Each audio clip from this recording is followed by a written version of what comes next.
All right, we're gonna start up at 6:31.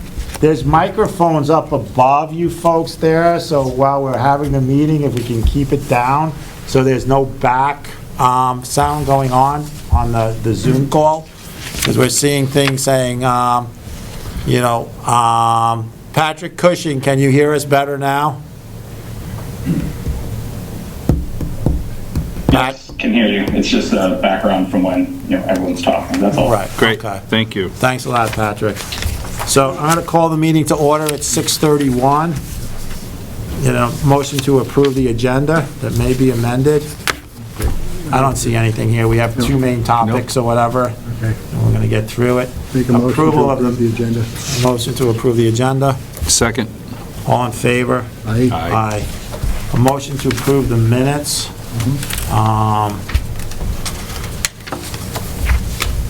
Do we have the actual minutes here, Michael? I don't. You're not including the packets? I'm going to move the minutes to the next meeting, Michael, Yeah. since we got a lot of stuff here. Okay. All right? Yeah, and I didn't get one in my pack. Yeah. Okay, select board member feedback and comments. I think we're going to get a lot in this meeting or whatever. I don't have anything else. It's already on the agenda. Between cannabis and new school build. Yep. Open public comment, I'm going to look in the audience first, as long as it doesn't have anything to do with the new school bill, because it's already on the agenda, and cannabis, because it's already on the agenda. Does anybody in the audience have any other reason why they're here? Is that a hand up, the way you're looking at Yeah, me? I sent an email, and I don't know if Michael got it yet. That would be underneath other business if it's an email, but if you have something that you want to bring up that is not cannabis, and to make sure that he did get it, you could bring it up, or we could bring it up underneath other business. Okay. Okay? Now I'm going to go to the Zoom link. Michael, I can't see anybody on Zoom. Sorry, we got a lot of action. Yeah. Yeah. Is there You're gonna be anybody else in Zoom world that came in other than cannabis or new school bill presentation? Raise a hand. Raise your hand. I'm not seeing any. Oh, hold on. Did anyone's hand go up? No. Linda Grant's Linda, waving. you're waving. Does that mean yes or no? So you have to unmute yourself, Linda. Okay, you're good. All right. He's good. So, all right. Hearing nothing under public comments, Board of Liquor Control, and Peggy, I don't know, you keep on trying to come in. I think you might have to sign out to come back. Lucretia's down there in the corner. Lucretia's connecting to the audio. Well, I'm here, I can present it without... Oh, okay. It says you're joining up above. Yep. So go ahead. Go ahead. Okay, I have an outside consumption limited permit from Killington Restaurants, Inc. It's for the Subaru Winterfest, February 2nd through the 4th at the K1 Base Lodge. I forwarded the diagram and location description to Michael late in the afternoon. I don't know if he received it. This is a repeat from last year, Peggy? I'm sorry? This was the same as last year? I guess so, I believe so. Yeah. If it's- I'll make a motion for the town clerk's office to move forward for the outside consumption permit for Second. Killington Yep. Resort. I'll second that motion. All in favor? Aye. Aye. Abstain. Abstain. Chris is abstaining, and he needs to. Anyone that's here, just the reason why is because Chris does hold a liquor license, so he cannot vote on somebody else's liquor license. The next up is the MVSU's Woodstock. I have one more thing. Oh, I thought you said you Sorry, had babe. one. Sorry. Go ahead. It's for your own information. We approved a special events permit at Darkside Snowboards for February 3rd for an event. Split Stills LLC, doing business as Appalachian Gap Distillery, will have a 10-by-10 booth in the Darkside Snowboard Shop. I believe they had the same thing last year, so thank you for letting us know. We don't need to approve that. No. Okay, I just want to let you know. That's Thank you, it. Peggy. In the building. Paul Witter's iPhone, I thought I saw a hand up a second ago. Paul? Nope? Okay, good enough. So now we're going to move on to the Okay. MVSU's Woodstock Union Middle and High School new bill presentation. So everybody that's sitting here, like I went to a meeting the other day, we're not going to get into, I can't afford it, I can afford it. We're not going to get into us and them. We're going to get into a presentation. The board is going to ask some questions. Then we'll go to the community to ask questions. And it's really about, this item is on the ballot already, okay? And it's on the ballot, and we're trying to find out answers for it to make a correct vote. Some people can afford it, some people can't. We're not here to hear that, okay? We're here to get information on what this new school is and what it's gonna cost, okay? So I think if you can share with Ben to take over for the, share it on the screen. And let's let them make their presentation first without getting into any questioning from anywhere. And the board will start asking questions first, so do your board a favor and let us talk first. Thank you, Jim. Is it okay to present from here? Is this Yeah. the spot? Yeah, as long as it's up on the screen. All right, well, why don't we introduce ourselves first? My name is Ben Ford. I'm the vice chair of the Mountain View's school board. I also chair the new build committee and the finance committee. Carrie? I'm Carrie Bristow. I'm the chair of the board representing Woodstock, and I also taught at Woodstock Union Middle High School for 39 years. Jim Fenn, I'm the Director of Finance for the school district. I'm Sherry Souza, I'm your superintendent, and I was a teacher at the middle school, high school for 20 years. All right, so we've been doing these road shows. This is all part of kind of getting information out to communities. The bond, as Jim said, is already on the ballot for March 5th. And the purpose here is to give everybody background. I think the thing that most people are most interested in is the finances. You know, if this bond were to pass, you know, how would this affect me, right? And so, okay, maybe once we get to... My apologies. people in on Zoom. That'll be it. Yeah, sure. So here's what we're going to cover today. Just a quick overview of the current state of the building, kind of, you know, why we're doing a project in the first place. And then we're going to jump right into the finances, talk about Vermont's financing rules for education, the project costs and how we got to them, how it's going to impact taxpayers, and then, you know, what the board's thoughts are and approaches are on reducing tax impacts. If we have time from there, we'll talk about the steps that led us to, you know, how we got to this point, and then review kind of the key timelines, milestones, next steps for the project. So jumping right in, this is not loving me. Let's see. Just overview of the district. So we currently have 1,001 students who serve 20 towns. There's 7 member towns of the school district. That's Killington, Barnard, Bridgewater, Plymouth, Pontford, Reading, and Woodstock. We also have almost 100 tuition kids from 13 school choice communities. That's an old tradition in Vermont. If a town doesn't have a school of its own, it can send their students at public cost to a town that does. And we get a lot of them. 25% of our students identify as economically disadvantaged. That's a shift down. It used to be closer to 50. The pandemic has impacted the kind of the demographic of the makeup of our district. It's a little more affluent than it was 5 or 10 years ago. We've got 6 schools, 4 elementary schools, combined 5th and 6th grade school. That's the Prosper Valley School in Pomfret. And then, of course, the middle school and high school that we're here to talk about today. This is just where the students come from. And this map, as you can see here, you know, gives you an idea of you know, the school choice towns that are in our area.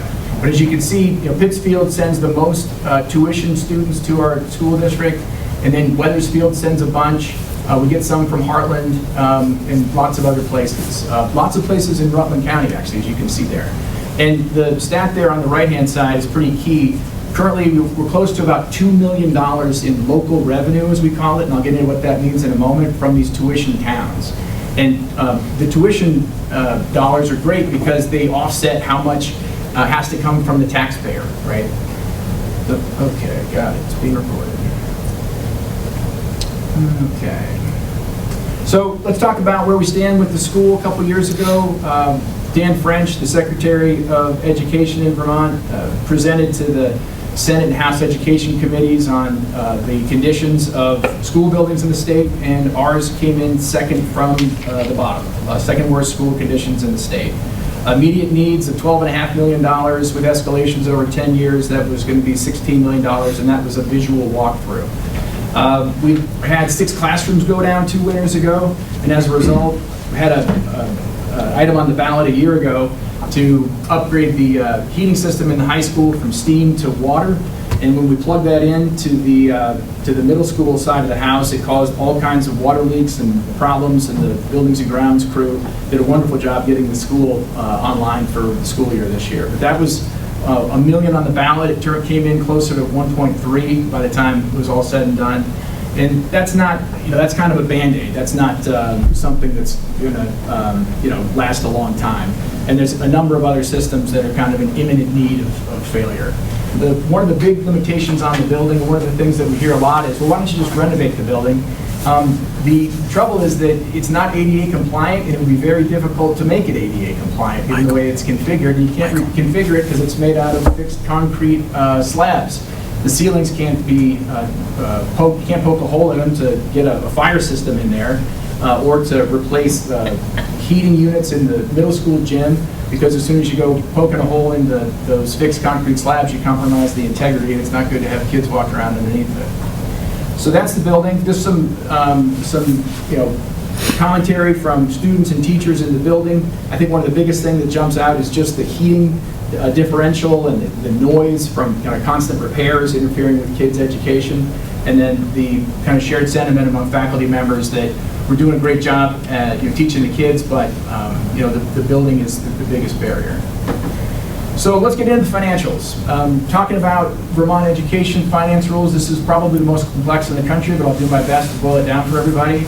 Talk about what the board has done, recognizing that if you're going to replace a school building, you've got to take care of the taxpayer. And so we've been very intentional about the approach here. And I'll tell you what kind of went into our thinking in that approach.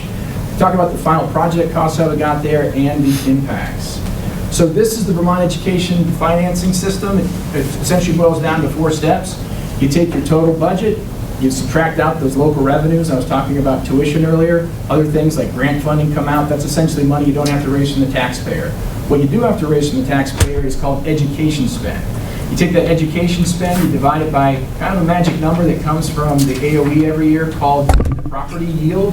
You divide it by your total number of students, your equalized pupils. That gets you your per pupil spend, which is a very key figure. And then you take the per pupil spend and you divide it by that property yield number I was talking about. And that's essentially just a number that the state comes up with based on budget forecasts from all the school districts around the state, to say, okay, how much money do we really need to raise from the taxpayer? The more money that you got in there, the higher the yield can be. For instance, during the pandemic, when there's all this federal money coming into the state coffers, we had a wonderful ability to hold tax rates flat for 1 year to the next, even though we had to spend a lot of money to increase the services you're giving to the kids.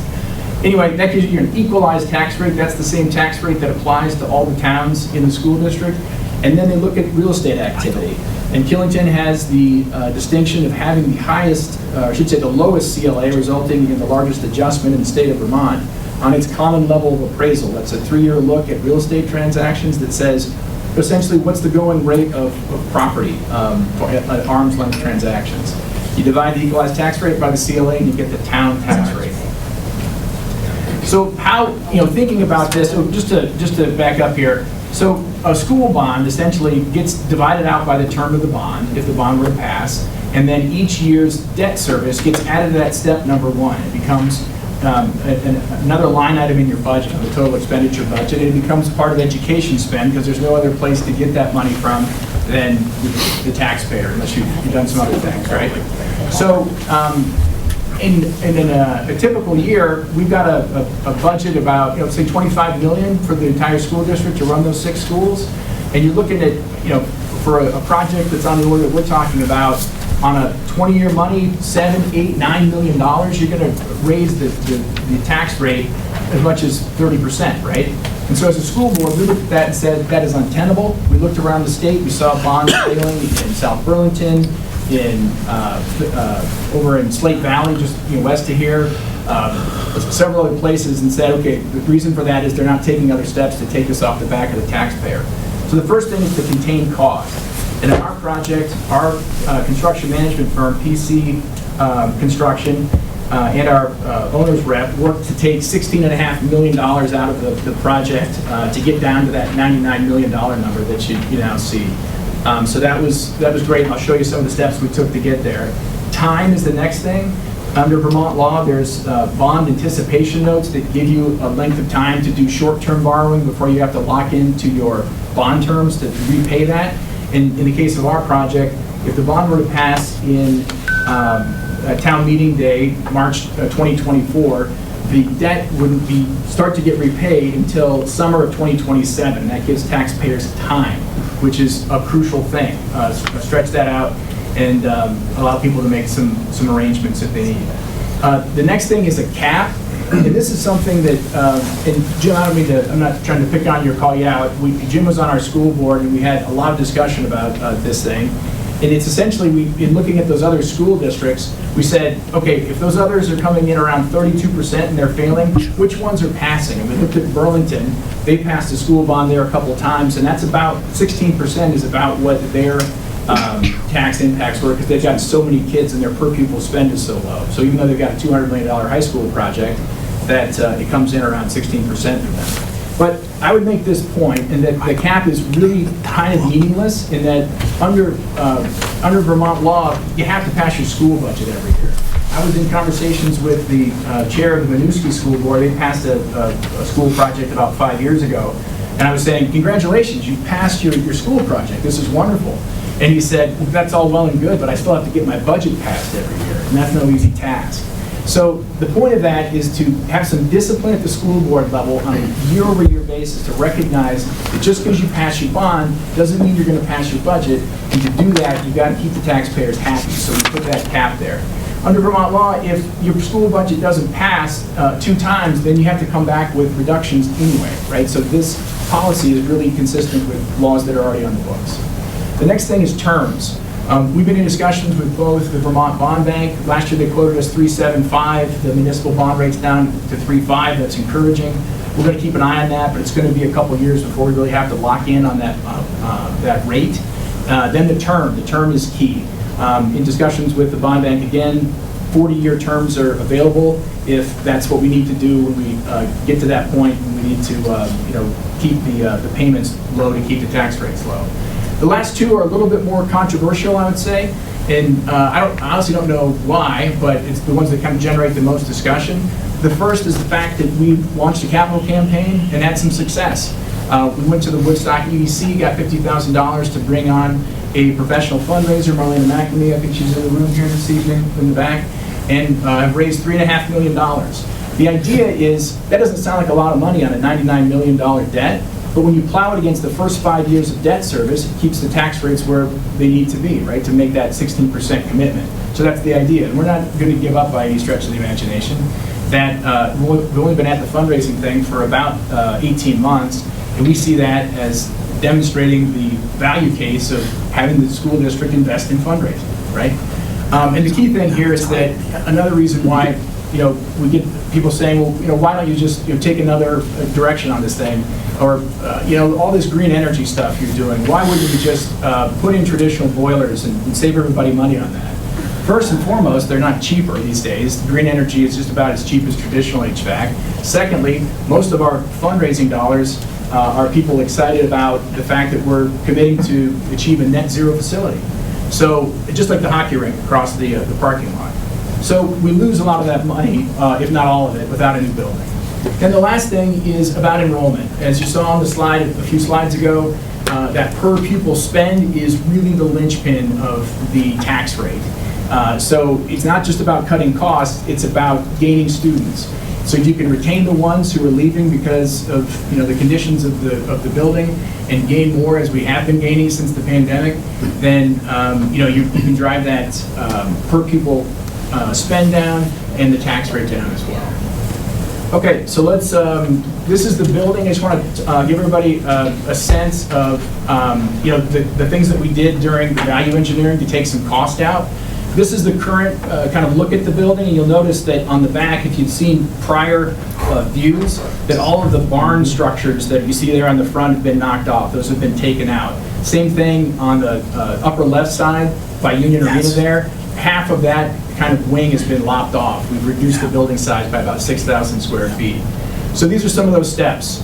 Taking out a turf field, got a lot of pushback there. It's $800K of savings. Scaling back the baseball field, it'll still be nicer than the one that we've got now, but that was $700K. A lot of trees. There was a plan to have islands in the parking lot. Our buildings and grounds manager is very happy that we've moved away from that, and he doesn't have to play Pac-Man every time he goes to snowplow the thing. It's $300K there. Revising some of the walkways, materials, outdoor landscaping, almost $1 million. We had a full geothermal building was the idea. This is the original design with those raised barns. We scaled that back to a 50-50. That was $4 million in savings. Those rooftop sheds I talked about, $1.5 million. Scaling back the theater sound and lighting, $500,000 there. And then on the interior of the building, taking out about 25% of the interior glass, some cabinetry, $500,000. Less costly materials, flooring, ceiling, tiles and walls, $1.5 million. Right sizing the greenhouses, and then that flex space I talked about, taking out that learning pod in the Unified Arts area, 6,000. Okay, so like I said, that's the value engineering. That resulted in about $16.5 million worth of cost takeout to get the construction cost down to about $90 million. And then with soft costs, there you see it, at the bottom of that slide, another $9 million. That's things like fixtures, furnishings, equipment, permitting, the fees, that comes out to $99 million. So at that, our building size, 158,000 square feet. That's gets us to $627 per square foot. We were pretty heartbroken that our construction management firm came in initially at a price of like $116, $120 million to start with, thinking that there's no way we get there from here. But we were surprised when we looked around at other school projects to see that we were actually much cheaper than a lot of other projects in the state. In fact, the State Board of Education updated its square foot standards just before the Christmas break, and the new standards would have the maximum square footage for our project at $656 a square foot. Next, you see these other high schools all around the state. This is information that was provided by Truist Collins, the architectural firm out of Burlington, who provided pricing or watched other firms give pricing on school buildings in Vermont the last couple of years. And all of the pricing that they provided the state as they were looking at setting those square foot standards, all those other projects, more than our project. Burlington, 836 a square foot. Danville, 633. Allenbrook, 651. Central Vermont, 727. And Milton, that's coming up on the ballot same time ours is, 721. And these all are without FF&E, furnitures, fixtures, and equipment. Our project is 627 all in. So here it is. These are on the school district website. This is the kind of tax impact tables, and this is essentially what you're looking at here is you take those initial years as we push those repayments out, and this is the impact. You see that the two columns are an individual who's paying based on their property value, and on the right-hand side, somebody who pays based on income. In Vermont, 2/3 of taxpayers they get some form of relief off their tax bill, and that kicks in south of about $125,000. And as you can see, that makes a big difference. The credit amount is $5,600, and if you're under $90,000 a year in household income, you get that credit. And that's what you're seeing show up there on the right. But if anybody's interested today to give me a number, we can just plug one in. If anybody wants to provide an amount of taxes at any rate, we can tell you exactly what your tax bill would be for this project. I have a scale that we'll come back to show for actual Killington taxpayers, Ben. This is actually, so then this is important because when you're talking about long-term tax projections, the CLA is not relevant. And the reason for that is that once you get outside of 0.15, that is the CLA is based on variation to 1, right? That's the bottom of a fraction. And if you get above 1.15 or below 0.85, the state says you have to conduct a reappraisal. All of the towns in our school district, as a result of the pandemic, most of the towns in the state of Vermont, I think probably all of them, are required to do a reappraisal. Yeah, but by the time the by the time the repayments kick in, everyone will have done a reappraisal, and there's no way to predict what the property market is going to do from there. So we use the equalized tax rate for the tax projections. That's the same as all other school projects around the state. So Ben, put in a $500,000 house. Sure. And 150K of income, and 85, and you see, So you're telling me, and this is what a lot of people are coming to me at, all right? Okay, a $500,000 house in the town of Killington for FY24 that we're currently in today, with the CLA, the tax rate is 2.47. So it's nowhere near, if you take into consideration, whatever, you're telling me it's $7,611. I'm not. I'm telling you, you need to use the fair market value of that house, which is closer to $1 million with Killington's. So if you put that in, say $950,000, that's going to give you an accurate projection of the tax. So let's go back to the $500,000 house, okay? Okay, and you'd have to have somebody who's around 250 on grand list. No. Put in a $500,000 house, that's today. You got it. Okay, in FY24 to FY27, okay, today, that chart is showing me that their tax rate would be, without a bond, $7,611, At okay? fair market value, At fa- 500K. So you're adding the, you're subtracting or whatever, and you're taking the house up to or down to, okay? Yeah, I'm So- taking the grand list value, dividing it by the current CLA to get the number I put in the chart. Right. So why don't you put in what the real, for today, when you're telling somebody to put in what the value of their house, I mean, my wife is here somewhere, and she's passed her CPA exam. I mean, we lasted last night going through education tax. This is very hard to understand for most people. And so when you're telling someone to put your property fair market value in, okay, the definition in the Lister's Handbook from the state of Vermont for how them to do, fair market value is the value of your house, okay? And that's $500,000 house should be, at the tax rate that we have coming up this year, is $3.05. Let's just call it $3. The tax rate really is, for FY25, on a $500,000 house today, okay, with the CLA in it, okay, is $15,000. We're not going to say that $500,000 house in FY24-27 is $250,000. They're on the grand list for $500,000. You need to add in the CLA, and it brings you to $3.05. There is nobody here with a $500,000 house today in FY25 or 26 that is going to have, in 24 or 25, their property taxes are 15 grand. Now, next year, Michael, when are we doing our reappraisal? 2025. 2025. So in 2026, the reappraisal will be done, okay? Now, that $500,000 house is going to be worth $1 million, okay? And that's $10,000 on the grand list. And now you can say that the base tax rate is, let's say, $1.76. So that $10,000 house, the property taxes will be $17,500, or $17,600. So when you're doing this here, you should be using apples to apples. A $500,000 house today with the CLA of 0.5235 with a base tax rate of $1.59 because of the Act 127 is bringing our tax rate up to 3.05. Correct, Jim Fenn? Town of Killington is 3.05. That's correct. But what Ben has done here, because he's presenting this in all 7 of our towns, is using the equalized value of the home.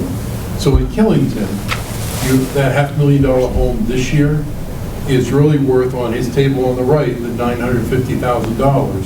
So that, for that $500,000, according to your grand list, home, for equalized value is $950,000. The person in the town of Killington does not have a $950,000 home today.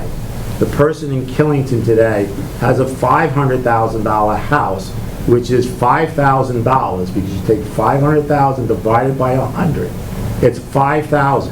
anybody in this room or in this room or on Zoom is getting a bill for $5,000 times $3. What would you list that It's as 15. if you're a real estate agent? It doesn't matter what I would list the house out, because the problem here is that in 2027, Michael, or 26, that house will be up to. So to do it better, you would be better off saying today, from FY '24 to FY '25, that $500,000 house has a tax bill of $15,000, and then in FY '26, you adjust that $500,000 house to the $950,000 house, and then you adjust the tax rate from 305 down to $1 or 204 by that point. You come out to the same place. Not really. Yeah, I mean, look, I just plugged in 950 and you're at that 15,000 you're talking about. Okay, so a person now with a $950,000 house today is paying $15,000. And in year 2026, put in the $950,000 house in 2026 is going to be reappraised, and $950,000, 950, no, listen, .5235 is now $1.8 million. So put in CLA one. only happens once, okay? Don't confuse people. It's just not going to. So Ben, I'm sorry, but I've been doing state education taxes a lot longer. That 950, you know what? Pull up, hold on one second here. I'm not trying to hide the ball here. If anybody wants to. No, but I'm telling you, Ben, hold on one second, okay? You just hold on. Pull up the Town of Killington's website, Michael, or I'll do it on my phone. I got you.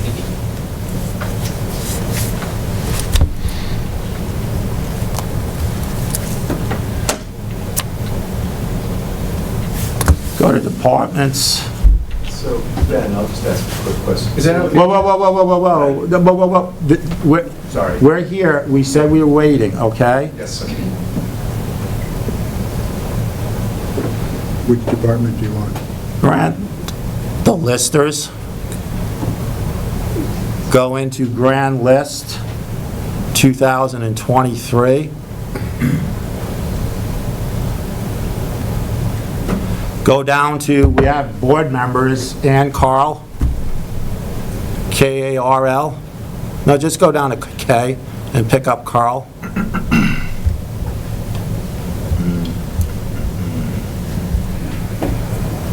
So it's C or K? K.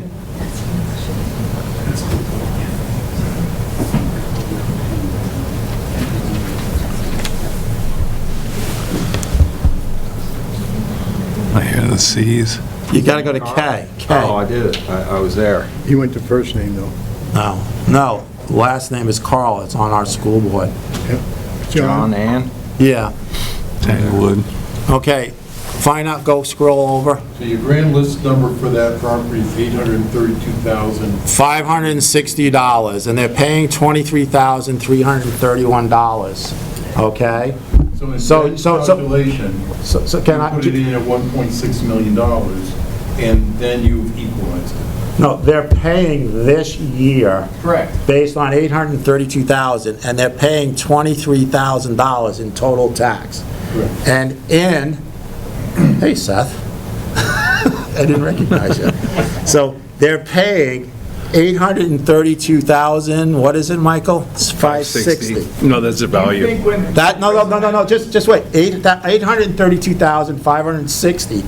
And when we do the reappraisal, okay, that house, .5325, will be $1.563 million in 2067, okay? Exactly, 26. But at the time, that $1.5 million house, the way we have the tax rate going up in 2026, the tax rate now will be 2.05. That house will be paying basically off of $15,000, because just call it 1.5, okay? 15,000 times $2, okay?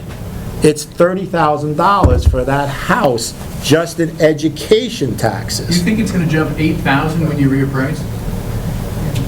Whoa, whoa, whoa, whoa, whoa, whoa, whoa.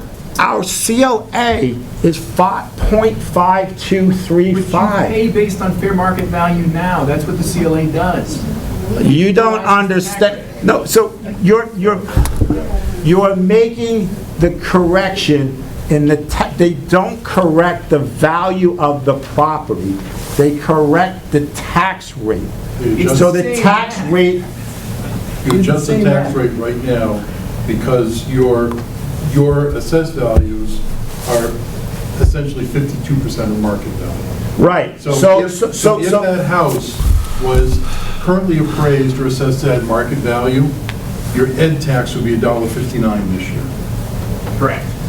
okay, so a 1 Your local point, tax would probably be cut in half also. so the Carl's house is paying $23,000 in education and in, I'm sorry, Carl's, but you happen to take the board spot, so, and it's all public information, but that house is currently paying $23,000. It's going to be $15,000 times 1.59 is going to be the $23,850, just in education tax. Right. Okay, but then let's get into, that's because of Act 127.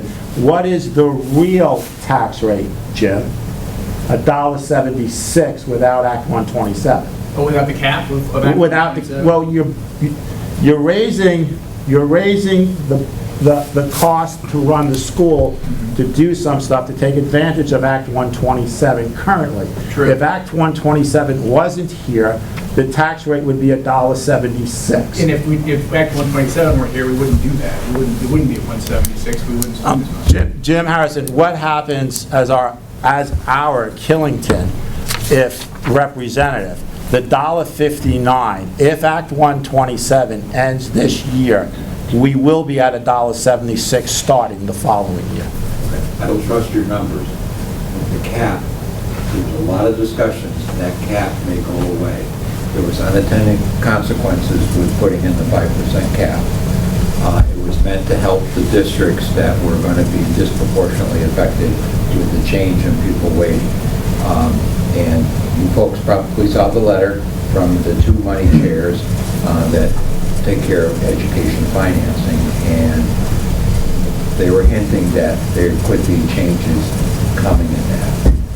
And I don't know whether the legislature will act on that this year or if they'll change it for next year, but I don't think you can rely on the cap going forward. But my question to you is, if the cap only lasted 1 year, Right. the $1.59 after 1 year You would go up will to, revert to I $1.76. believe Not that's correct. necessarily, because the $1.59 is a product of the change in the yield also. True. They tanked the yield when they had to fund all this cap stuff. So, But we change the yield every year. right. You do.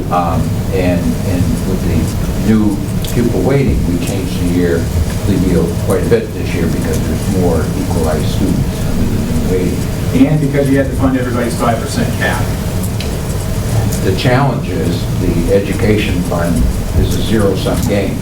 So something has to go, or the non-homestead rates will be, God knows how much, because it's a zero-sum game. Right. So, And that was Brad James' opinion. He thought they might plow some more non-homestead money into the ed fund.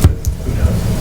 But all I'm getting at is that Act 127 is giving us a break, maybe for 1 year, maybe for 5 years. But the real tax rate should be $1.76. And if you take that $1.76 and you go by that $15,000 house, you're up close to $27,000, $30,000 at that point at $1.76. Hey, Jim, tell you what I'll do. I'll modify the model so you can have your CLA. And then you can put in the grand list value, it'll be adjusted by the CLA, and the number that appears on line 1 will be the one that you want to start with. That's okay. Well, I want to start with when people come to me and say, Jim, they're telling me on a $500,000 house on the grand list that I'm paying $8,811, I'm really paying $15,000, okay? That's what they're saying, okay? So, and basically, it's like they're paying 15 grand based on a $500,000 house today. And when the reappraisal hits, Jim Fenn, yes, that house will be moved up to fair market value that is based upon, like Ben, you said, what would you list that house for in real estate? Well, how do they get the reappraisal? They get it by seeing how everything's sold. So that $500,000 house will be $1 million. Yes. Okay? And that $500,000 house now will be at $10,000, okay? And the tax rate without will be $1.76 this year, then $2.04 the next year or whatever. Why? You're gonna stay at $1.07. Your thing here shows me that without education taxes, FY '27, I went down to $17,681 with $17,578 now, but yet the town of Killington, I mean, you guys are gonna decrease the budget without a school? I mean, with a school? You're talking about the cap being in effect in this chart, the 5% each year. That's why that hooches up every year. That's how you get to FY 30. That's where it peaks out because that cap is in effect. The town of Killington's taxes have been going up 10% a year minimum in education taxes for how long, Steve? You were on... 60.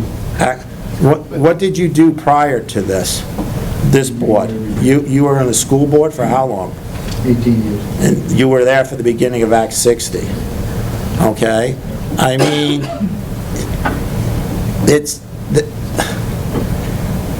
I'll let you keep going, Okay, let's do that. okay? So this is interesting. So I mean, I guess in the takeaway here, I'm not surprised by the discussion, and I appreciate it, or the disbelief, because when we ran the numbers to come in at that 16%, as you can see on the right-hand side, it's not catastrophic for an individual taxpayer, at least for most. I know that some people, no matter how much money you ask them to give for a school project, it's going to hit them in the pocketbook. They're not going to be able to afford it. But I think for most people, when you see that 16%, and that's something that can make it far more affordable than if we couldn't do that. That's the point of that portion. So let me move over. There's a couple more scenarios. These next couple are going to assume that 500,000, the way I put it, is fair market value. So for purposes of, if you want to think of it from the CLA, kind of if you're in Killington and you've got a grand list value of 500, this would be more like probably a $250,000 property on the grand list, right? Because the CLA is essentially doubling your tax liability. So anyway, these next couple scenarios move off of this here. This first scenario is no increase in enrollment, no additional fundraising. I talked about those being kind of the two controversial aspects of our tax containment plan. But even at that, by stretching that bond term longer than what you typically see out to 40 years, we can achieve that 16% cap and the tax impacts that we were showing in the other model. The next one is, what if you can actually gain a little bit of enrollment, right? And we can get into that this evening, why we think we can. But this is just 5 students per year. For instance, at Woodstock Elementary School next year, we're opening another pre-K classroom. We're the only school district in the state that offers pre-K at every elementary school. We know people move to our district to take advantage of that. The current pre-K waiting list is 60 students. So we don't think that 5 students a year is all that aggressive as an assumption. We've got those kind of things happening at that level.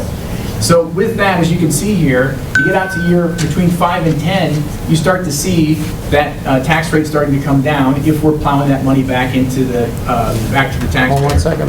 Anybody that's on the Zoom, we're not going into the messages now, so save them until we open it up to the public, please, because we're not going to answer them at this point. They're just popping up on our screen. And then the next scenario I wanted to show is What if you can do a little better? We've never been intentional about enrollment. To my knowledge, people can keep me honest here, but when you look around what the independent schools are doing in the state, what the private schools are doing, we are in a competition for students. And if we invest, like we've invested in Marlena and fundraising, in enrollment, attracting students, materials, those sorts of things, we can positively impact it with the school choice programs that we have in Vermont. And also, we know that we are a desirable place for people to live with things that are happening. This is pretty incredible. That if we can actually intentionally drive enrollment at 10 students a year, again, you're talking about less than a kid a grade, that those tax rates come reverse at around 15 years. Right? And then this last one is the do-nothing scenario. No bond, no project. What happens if we just lose 10 kids a year, as we did for a long time up until about 5 or 6 years ago before the pandemic?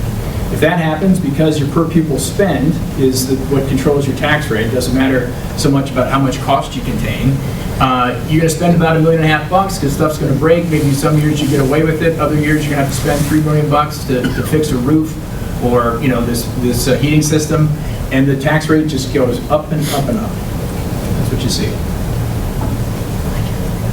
Okay, so that's the financials. I'm sure there'll be lots of questions about that, but let's talk about just the process. This has been a long process. It goes back to 2016 when we initiated some investigations into the state of the building.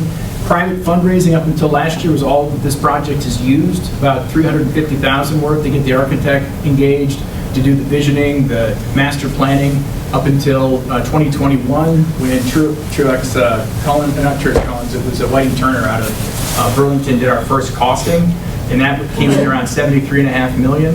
And that's when we made the determination that without some steps to contain tax impacts, that the project was not feasible, which is why we passed the policy that we did and took the steps that we did. Brought in the fundraiser in 2022, like I said, put in the tax policy, and then got the architect's money about a year ago. And that was across the district. It's the same mechanism that it will take to pass the bond in March. That's Australian ballot, simple majority across all voters. No single town can veto the vote. And in that instance, we didn't really do much to promote it, the 1.65. Now that doesn't have as much tax impact as something like 99 million. But we were pleasantly surprised to see 58% of people in support of that, its architectural plans for a new building. And then this year, toward the end of last year and this year, it's bringing in PC Construction as the construction manager, doing the final costing, and then the value engineering and putting the bond vote on the ballot. And from here, these are going back a few years with the architects, these are the options that we looked at. And I wanted to put this up here because, as I said, the most consistent thing that we get is, why don't you just renovate the building? This is from the architectural findings that were presented to the board in 2019, and that is that pursuing a renovation-only approach requires significant costs without addressing most of the solutions, doesn't meet modern education facility standards, does not extend the life of the facility, and is not good dollar value, which is why the board went in the direction that it did. So next steps in the timeline, this is what we're looking at. We're going around presenting this final costing to voters in all the towns in the district and lots of other places. If anybody would like a presentation, feel free to contact me directly. March 5th, that's the bond vote. And if that is to pass, we're looking at about 9 months more of architectural stuff, construction documents, breaking ground in January of 25. 18 months is the project timeline to open the new building, and then you demolish the old building and put in the new football field on the site where it was. So that's where we are. Does the select board have questions for us? Do you have any questions for us, Steve? No, I had the one about the majority. Was it a simple majority or? Yeah, it's a simple majority. 65%? Right. He answered that. Yeah. Chris, do you have any questions at this time? No, this time. Can we go back to the beginning, and I'm just going to start the screen there. So we start whatever. And then go click. I'm not sure which one it is. Click. Ben, go one more click forward.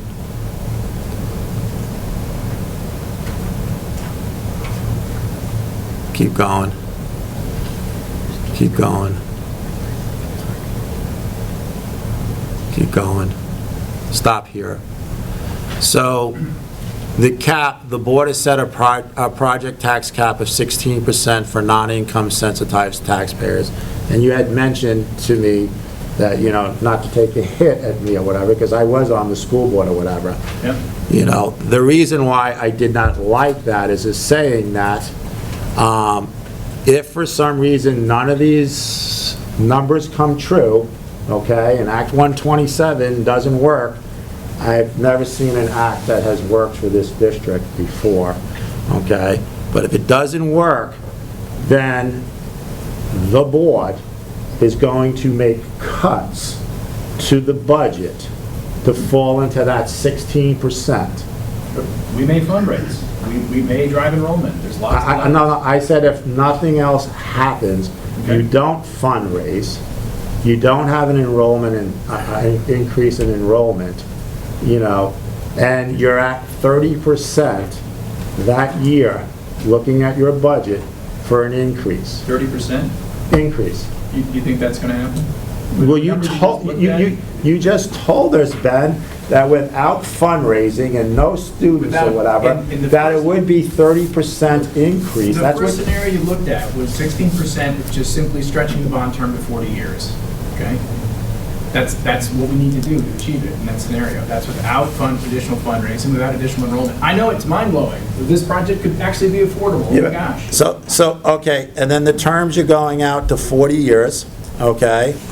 And you're also saying that there's no time, use bond anticipation notes ban to delay repayment until the summer of 2027, giving the taxpayers 3.5 years before any impact to their education property taxes. So Michael Ramsey is the town manager, and this town is working on a TIF. Could you explain to, I think I know the answer, but you know, this makes it sound like there is no interest while you're borrowing bands. Yeah, ban is a short-term note that does carry interest. And so when we're doing our TIF, we worked in like a 4.99% for the short term, and I think we're actually getting prices now of higher than that, like 6%. But the only thing that's helping us is because we've gotten some 0% loans, but it's also, we've got a developer that's going to pay that anyway, because it was the TIF deal that we had worked out. But so when I look at this, I don't see anything, and maybe I'm lost in your budget, but where do you show that when you borrow this $99 million to pay building this building, where is the interest of 6% on $100 million? It's a good question. Yep, that's valid. I'll give that to you. That would have to be amortized over the life of the term. And I do have one question. But if it's in the soft cost. It's in the soft cost. There's $12 million in the soft cost. Pardon me? There's $12 million in the soft cost. No, there's not $12 million of interest for 18 months of finance. If you get a 6%, okay, loan, and after 1 year you're finished building this building, you're $100 million. 6% is $6 million. Okay, so you're $9 million because another half a year is 18 months. So at 6%, you have $9 million. Is $9 million in the soft cost. When you do short-term borrowing, you don't borrow $100 million. You borrow 10 or 20 million at a time as your project goes forward. So you do multiple short-term loans so that you don't incur that $6 million. But you're going to have the building built in 18 months, Jeff. Correct. Okay? So by 18 months, you're going to have $100 million borrowed. Okay? But you don't have any payments for 3.5 years. So 18 months plus another 18 months is another year and a half. So where is that interest? You have a year's worth of, when you sell your bond, you have a year before you make the first payment. Right. So there's 12 months. So there's 12 months. So now we've taken that 36 down to 24. Okay. And we're looking at a 6-month gap is all you're talking about. Okay. All right. I mean, these are questions that I don't see how, I mean, I don't think you have $9 million or even $6 million in soft cost. Can you show us the soft cost? Sure. So in project soft costs, there's design fees and reimbursables, permit costs, miscellaneous owner's costs, commissioning fixtures, signage, project closeout costs, artworks, owner project contingency design. So can you show me where in that soft cost is $6 million? Which line item there is $6 million? None of them are 6 million, because we don't anticipate spending 6 million. What? We don't anticipate spending 6 million. Do you intend on borrowing $100 million, $99 million? No, Why not? because we're only going to borrow about 60 million probably, short term. Okay, so 60 Because million. we'll sell the bond in 26. We'll have the cash from the bond, pay off the ban, and we don't even tear down the old building or anything until pretty much the same time we sell the bond. But if you're borrowing $60 million by that time, Yep. at 6% is $3.6 million. Okay, so can you show me in the soft cost No. one of those lines that has $3.6 million? It doesn't exist in the other sides. But I thought I said, where is it? And you said it was in the soft cost. The interest we expect to pay is in the soft cost. We don't expect to pay as much interest as you're projecting. But where is a dollar in there? Where is $1 in interest for the ban? There should be something there, because, Michael, when we made a presentation to our people, our folks in the town for this TIF, we actually showed short-term borrowing, okay? And we showed how much it would be. And we went to the voters with that. I'm asking, really, that maybe you should be putting in here what the band is gonna cost over that time. And I believe it's $3.6 million minimum, and it could be higher. But if you're asking the voters to borrow up to $99 million for the whole building, okay, and the building costs $99 million, but now you want to refinance the band, you really need to be borrowing $102.6 million, because you're going to have to refinance you got to get the $99 million plus the band. Okay? So I think you should change your wording on your vote, because we're not here to say, we're here to say just get the vote right. So you need to put into your vote that you need $102 or $106 million, because you need to show that you're refinancing a band. There's a cost to a band, correct, Michael? There's interest and there's usually admin fees. All right. Oh, to a bond, sorry, to a ban. To a ban, there's the interest. Okay. So I would just like to see an update that will include the project soft costs of showing that the band is going to be covered, or you're going to have to find another $5 or $6 million cut in the building. Yeah, and there is, I mean, that's not what it's for, but I guess we're optimistic that the construction market, after massive, all the federal money that came through, talking to PC, they're, you know, who knows, but they're optimistic that the final cost that comes in from their subs, you know, we won't see the same kind of escalations, and that we can see more competition than we've seen in a while. I'm saying all that to point out that there is $5 million in contingency in the project that, you know, Right. So, potentially tap. okay, so I'm just saying, can you figure that out, please, okay? Sure. Then can you go another screen? Another screen. We're going to get to the other schools or whatever. Yeah. Okay.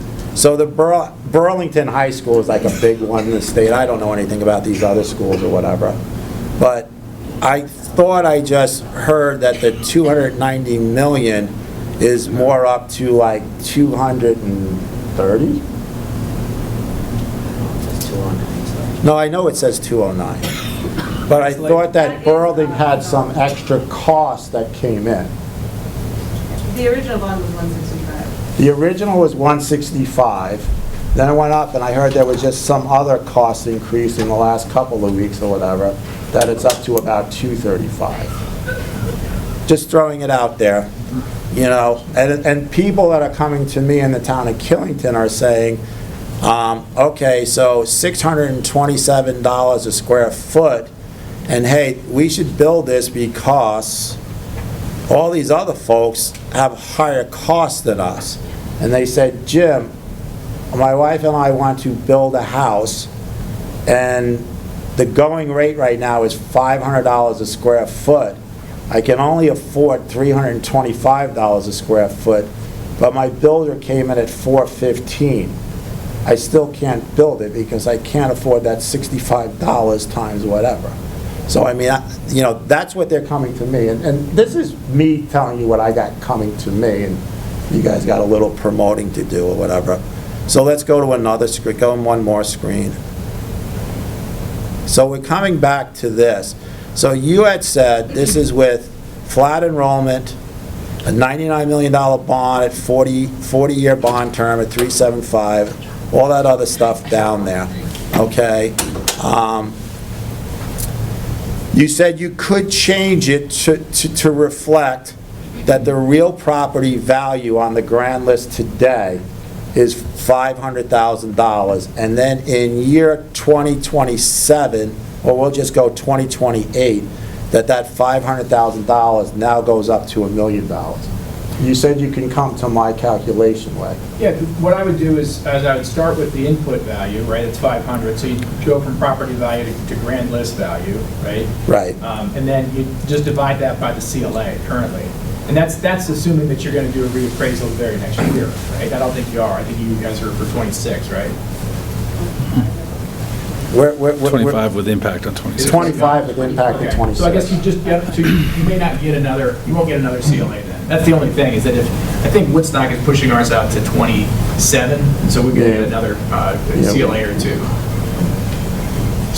So, right, you can go to the screen that you had that we could put numbers in, because you said you can make changes or whatever on one of your math Next things. slide is the next slide, I think. In Excel.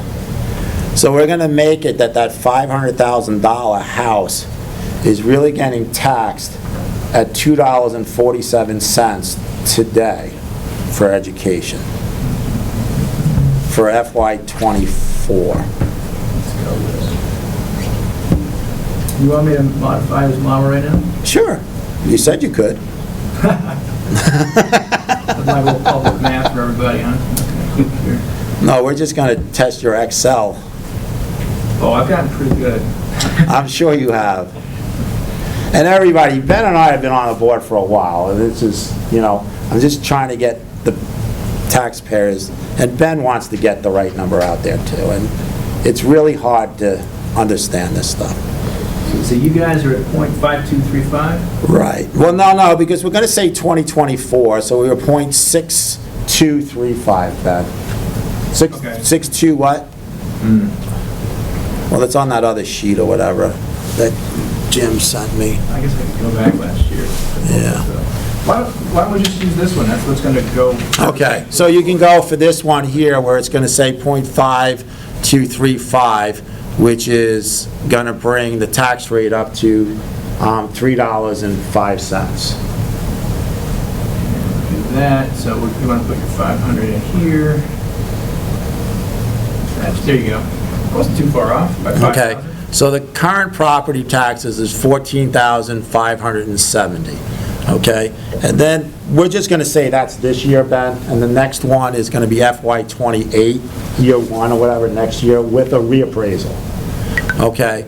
So now that $500,000 house, okay, is, well, you got property value, okay, so you got the $500,000 up there, right? Yeah. And then you got the $995.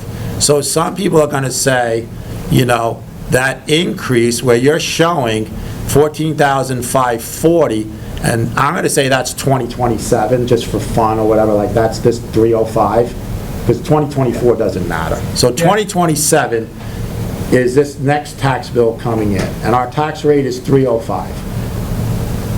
Just. But your tax rate gets reset with this. Are you saying that you wouldn't have the reset with the reappraisal?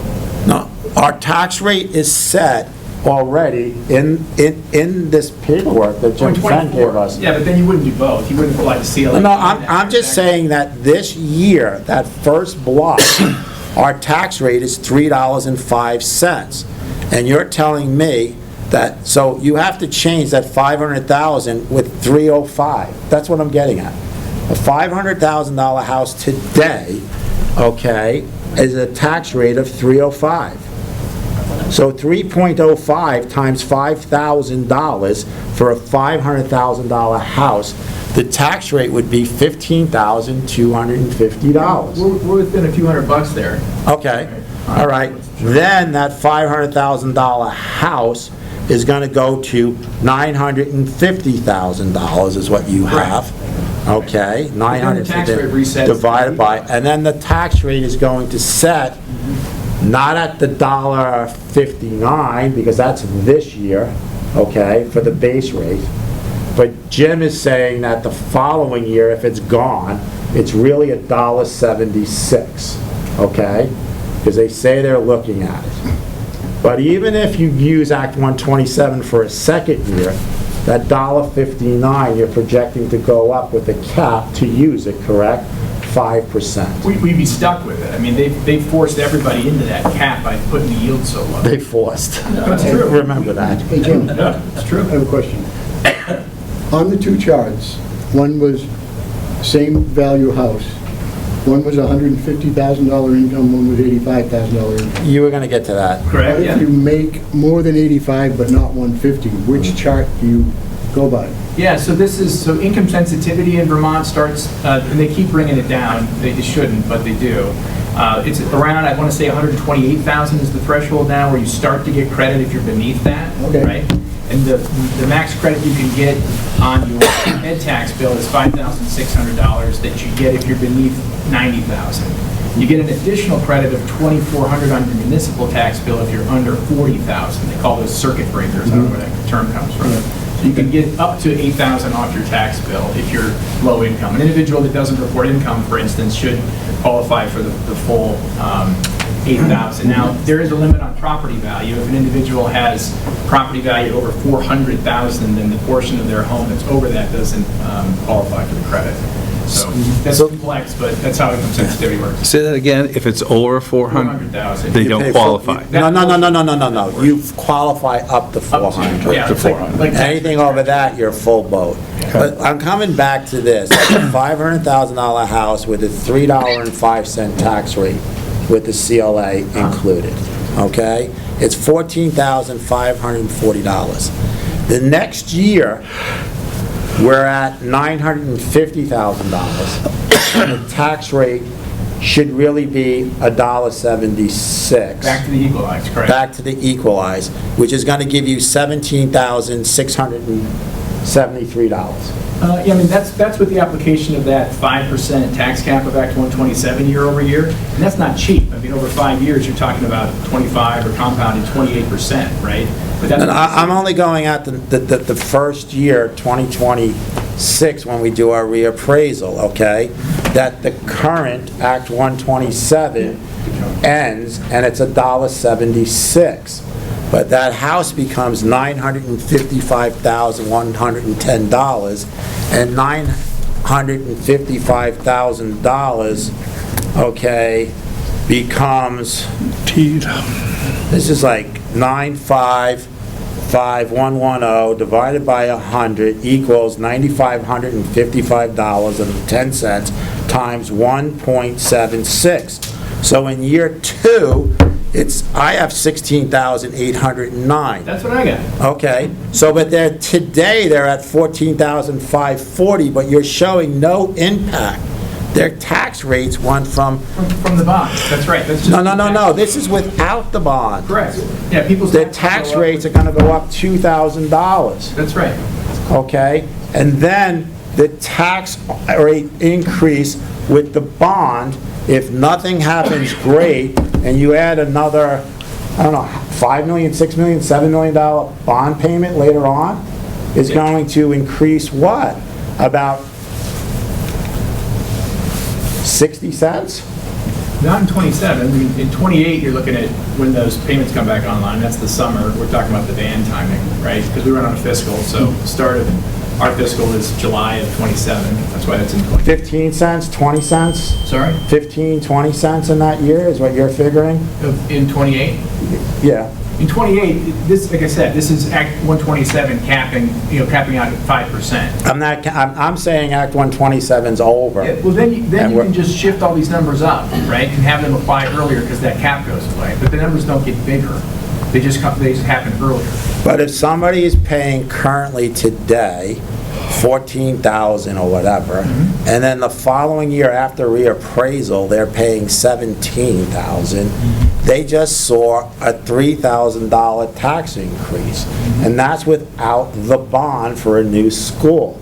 Right. And then if they get a new school somewhere down the road, 28, 29, 30, but remember, we haven't worked in soft costs or something for the band, okay, that, they may see another $2,000 increase because of the bond. Right.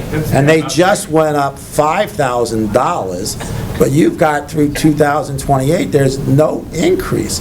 And then you also got all this, like, there's other cost in there. This is the increase in 30, Jim. That's the full bore of the debt repayment. That's the peak. That's what we have over here, right? It's 28, 24, $235 a month, $8 a day if you're not income sensitive. Okay, so $17,776 in 28 or 30. Which one did you say? It doesn't really matter. It's the same in 30 and 31. $17,776 divided by really a $9,500 house, right? Divided by $9,500, you're telling me that the tax rate is going to be $1.87. Yes, that year, that's with, you're looking at if Act 127 holds 5% a year, just add 5 each year, that's what you'd see. If Act 127 holds, but if Act 127 doesn't hold, okay, the $1.76 is next year, plus whatever else, and then 2 more years, you're over $2. Right. And that $1 million home, or that $900,000 home, has just moved up to $18,000. That's without the bond, okay? It's $18,000 without the bond. Right, that's what Act 127 does. It keeps raising taxes on everybody. No. Act 127 was put in place to help those that had losing student count, okay? And giving them a couple of years, but those that have gained a count are now being called out. And there was a letter that was just put out, Mr. Harrison, on Friday, right? From the House and Finance. It was last week, I don't know. It was Yeah. Friday. That's right. Yeah. And they're not really happy of what's going on, of what this type of stuff is going. And Charlie Kimball read it the same way. And when I read the law, I said, Charlie, it's not limited to the losing districts. The cap applies to everybody. And he took it to Brad James, and Brad James said, hey, Ben's right. Everybody is subject to the 5% cap. And when the tax commissioner released the December 1st letter this year, we saw this pathetically low yield that forced everybody into the cap. Okay, so if I go with that, okay, the real tax rate should be $1.76, but Act 127 keeps me at $1.59. For next year. Right, so then what do you plan on doing to the budget next year with Act 127 in place? Nothing different. Well, that's interesting, yeah. Well, nothing different, or are you still gonna go 9% up? No, I mean, look, we got to see how it shakes out. Jim's right. There's a lot of talk about what's happening with Act 127. But if this 5%, 10% cap thing holds, I mean, it essentially creates, and I shouldn't say this, in a public forum, but, hypothetically, it would create a backdoor to school construction aid. Because the difference between 5% and 10% over a 5-year period, if you went all the way up to the 10% spend threshold, would net our district somewhere around $20 million that the taxpayer doesn't have to pay for. No, the taxpayer is going to have to pay for it. It's a zero-sum game, but the local taxpayer... No. is If you took capped at $1.59 because of Act 127, okay, from $1.52 currently in 2024, okay, and then you went to $1.59 because of the 5% cap, but the real number should be $1.76, okay? So that's a 16% increase from $1.52 to $1.76. Right. And if you played that same game the next year, that $1.59 is gonna go up to $1.65? Right. 64. But the $1.76 is gonna go up 16% really, okay, when the bottom falls out, which would be 204 or 203 or whatever there, the real number. Sure. And if you played it the next year, the $1.66 is gonna go up to about $1.72, okay? But the $2 and whatever is gonna go up to $2.25. Now we're into the, let's say we're into the fourth year, so the $1.76 goes up to like $1.85, okay? And the 25 goes up 16%, is some $2.65 or whatever, okay? And then Act 127 ends, okay? And yes, you banked $20 million, Yeah. okay? But we're going to now have a $2.35 tax rate, and so that $10,000 house, 1 million, will have a tax of $23,500, because Act 127 ends at some time. But yes, you saved, you banked $20 million. So are we here to say that we're gonna chance this game of banking 20 million to help keep the bond payment down? No, you don't have to do that. It's just, it's a matter of timing, right? Those payments on that chart would just shift up if the cap goes away. Okay. And you're exactly right, Jim. Your numbers are pretty impressive for a public forum. 5%, you can see as you go along there. You know, So Jim, I'm just afraid that we're telling folks that your tax rate is only gonna go up minimal, okay? And it's based on a lot of stuff. And you know what? I could sit here and say, I'm gonna vote yes on this. My wife just dropped her glasses. I'm gonna vote yes, okay? Because I believe in education. And I wouldn't have been on a school board for 12 years plus unless I believed in education, okay? But there are a lot of people in this town, okay, that make this town, that go to this school, and if they start getting a $2.25 tax on their $15,000, as we pulled up the Carls, what is $2.50 times 15,000?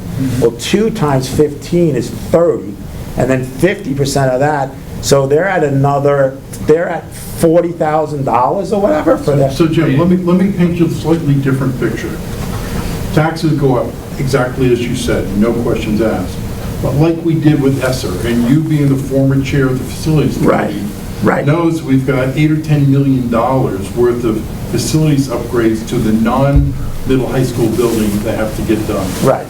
So if we spend this gap on one-time fixed HVAC for the Killington Elementary School is $2.5 million. Right. We spend it there one time like we did with Esser. It's not staff that we need to pay next year, the year after, and get their union raises. We spend it on the next building, spend it on the next building. We've just addressed all the things that are in the capital improvements plan that you were such a supporter of and a proponent of.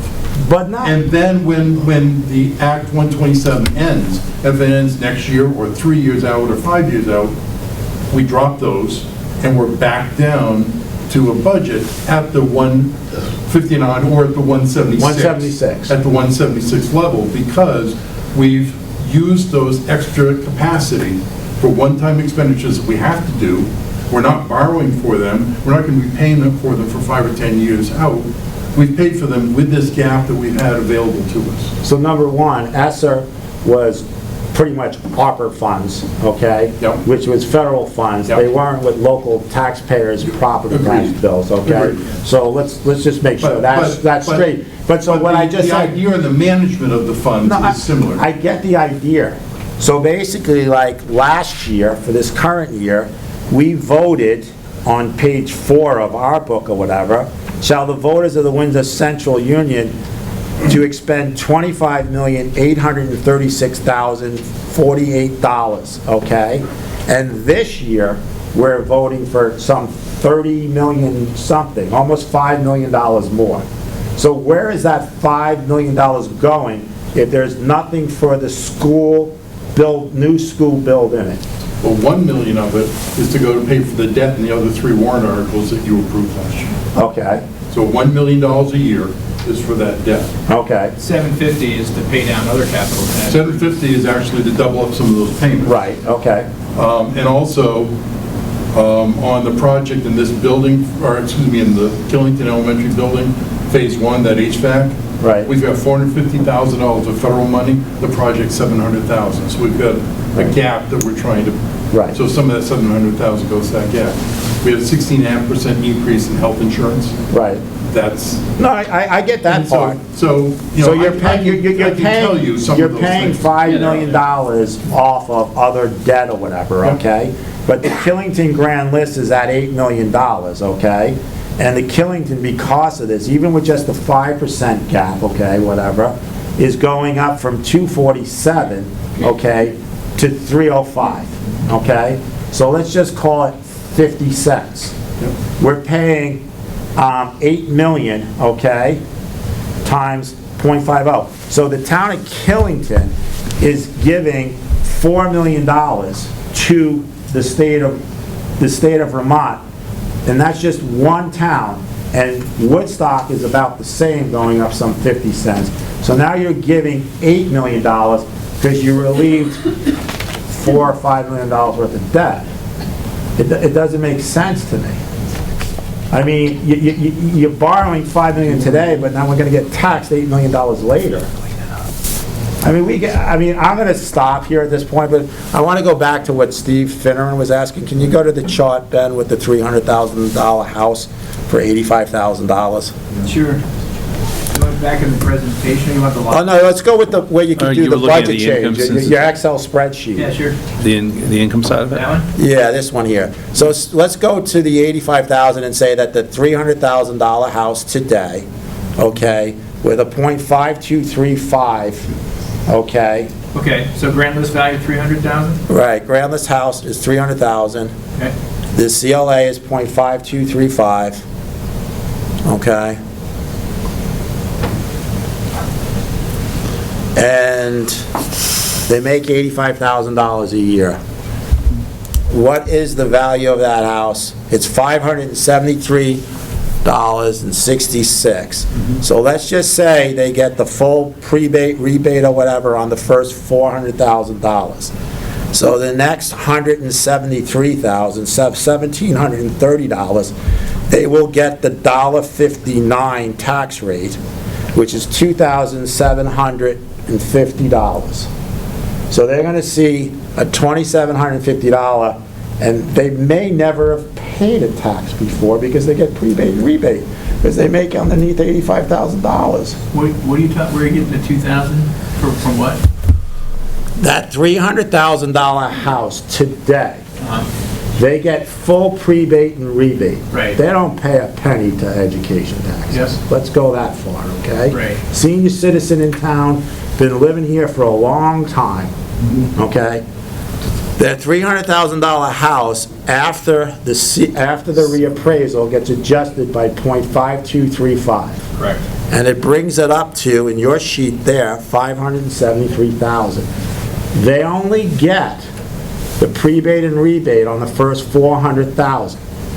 Okay, so now they have a house like the other person in the $150,000, and their house is $173,000. So $1,730 times $1.59, because I'll give you this. Oh, I got you, you're paying full. So you're paying full boat. Yeah. And that's $2,750.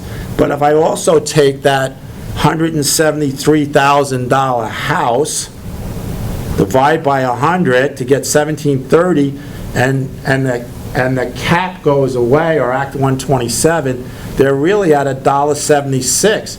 These folks never paid property taxes before because they're on fixed income, and they're paying $3,000 now. Did we take into account that every dollar over, because we're all going into reappraisals? What is the CLA in Woodstock? Yeah, it's, we're about a year behind you guys. No, not the reappraisal. What is the CLA? No, that's what I mean. Like, Okay. our CLA, you're about, you're at 0.5 something, we're at 0.6 something. Okay, so put in there 0.6, 0.62. Oh, you want to change to make it a Woodstock? Make it Woodstock, that $300,000 house in Woodstock that has a CLA today of 0.62 whatever. Sure. No, I think you're making a good point, Jim, and that's that, But what I'm afraid of is that you're telling some of these fixed income people there's nothing there. So let's just, what is it? It's, Woodstock is 0.6365. yeah.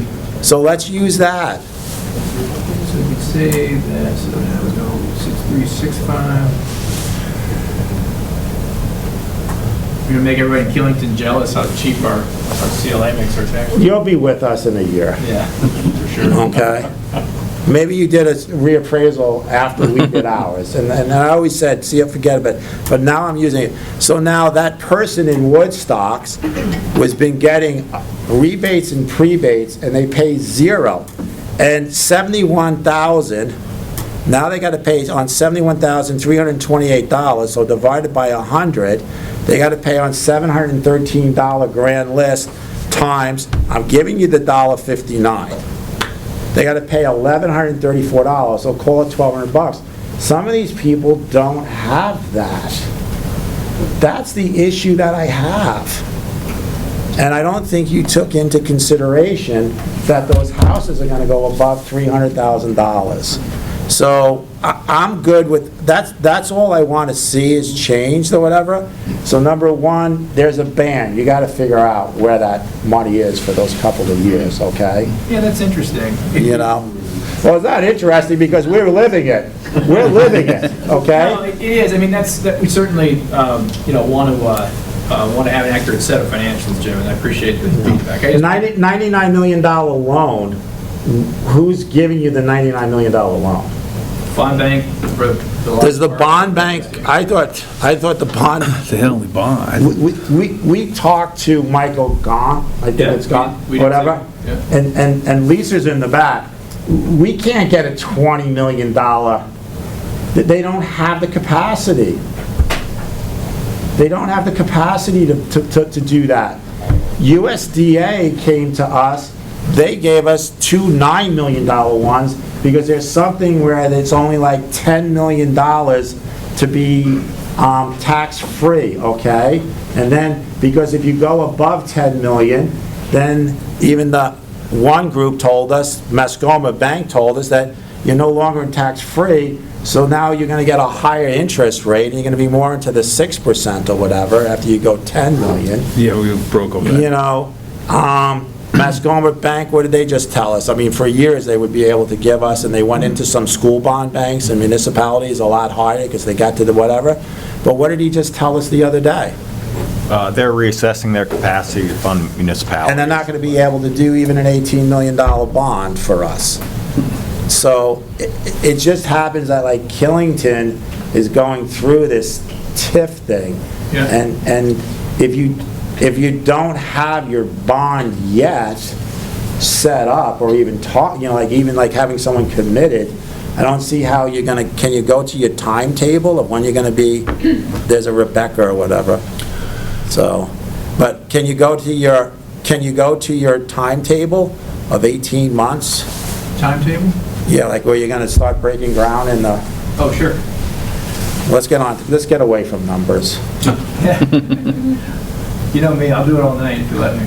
Yeah, that's what scares me. Okay, we are on, sorry, I'm gonna find my deck here.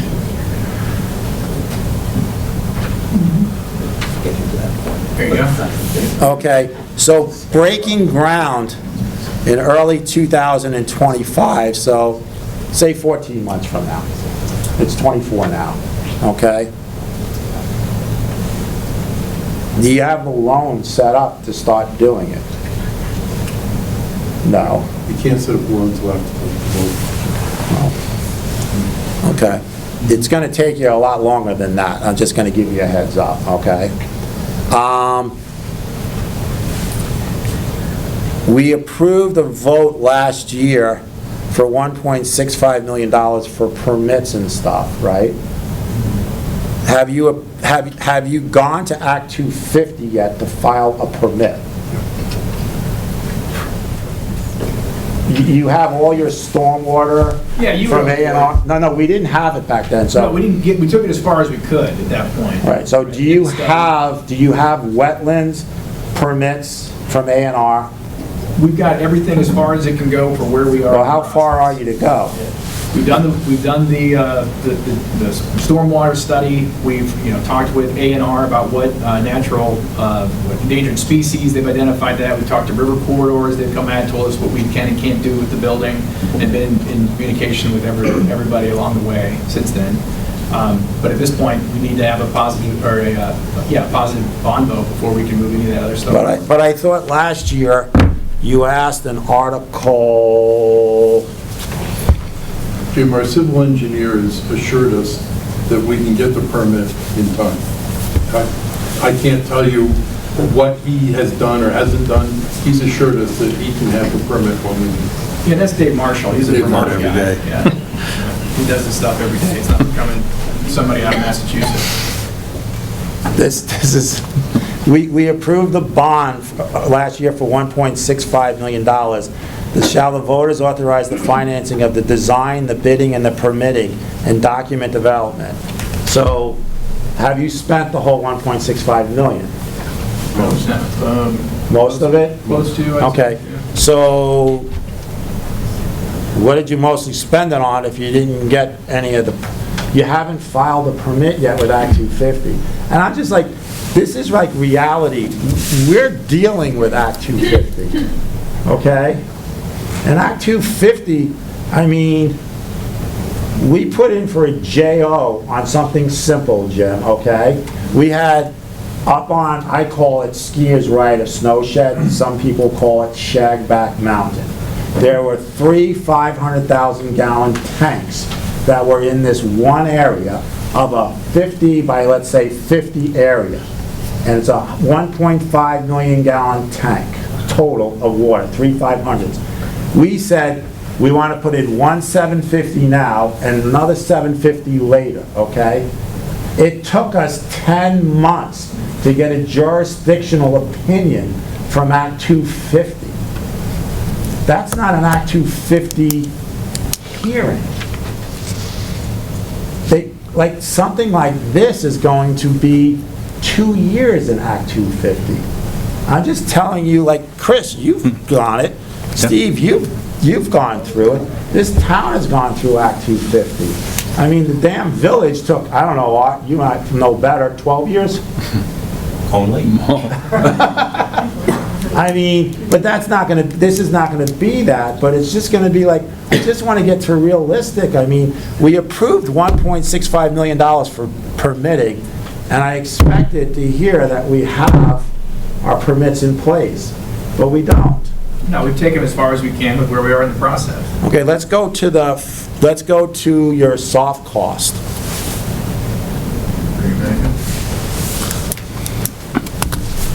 That is a real eye chart. Sorry, I was trying to. Yeah. Look for it. Let's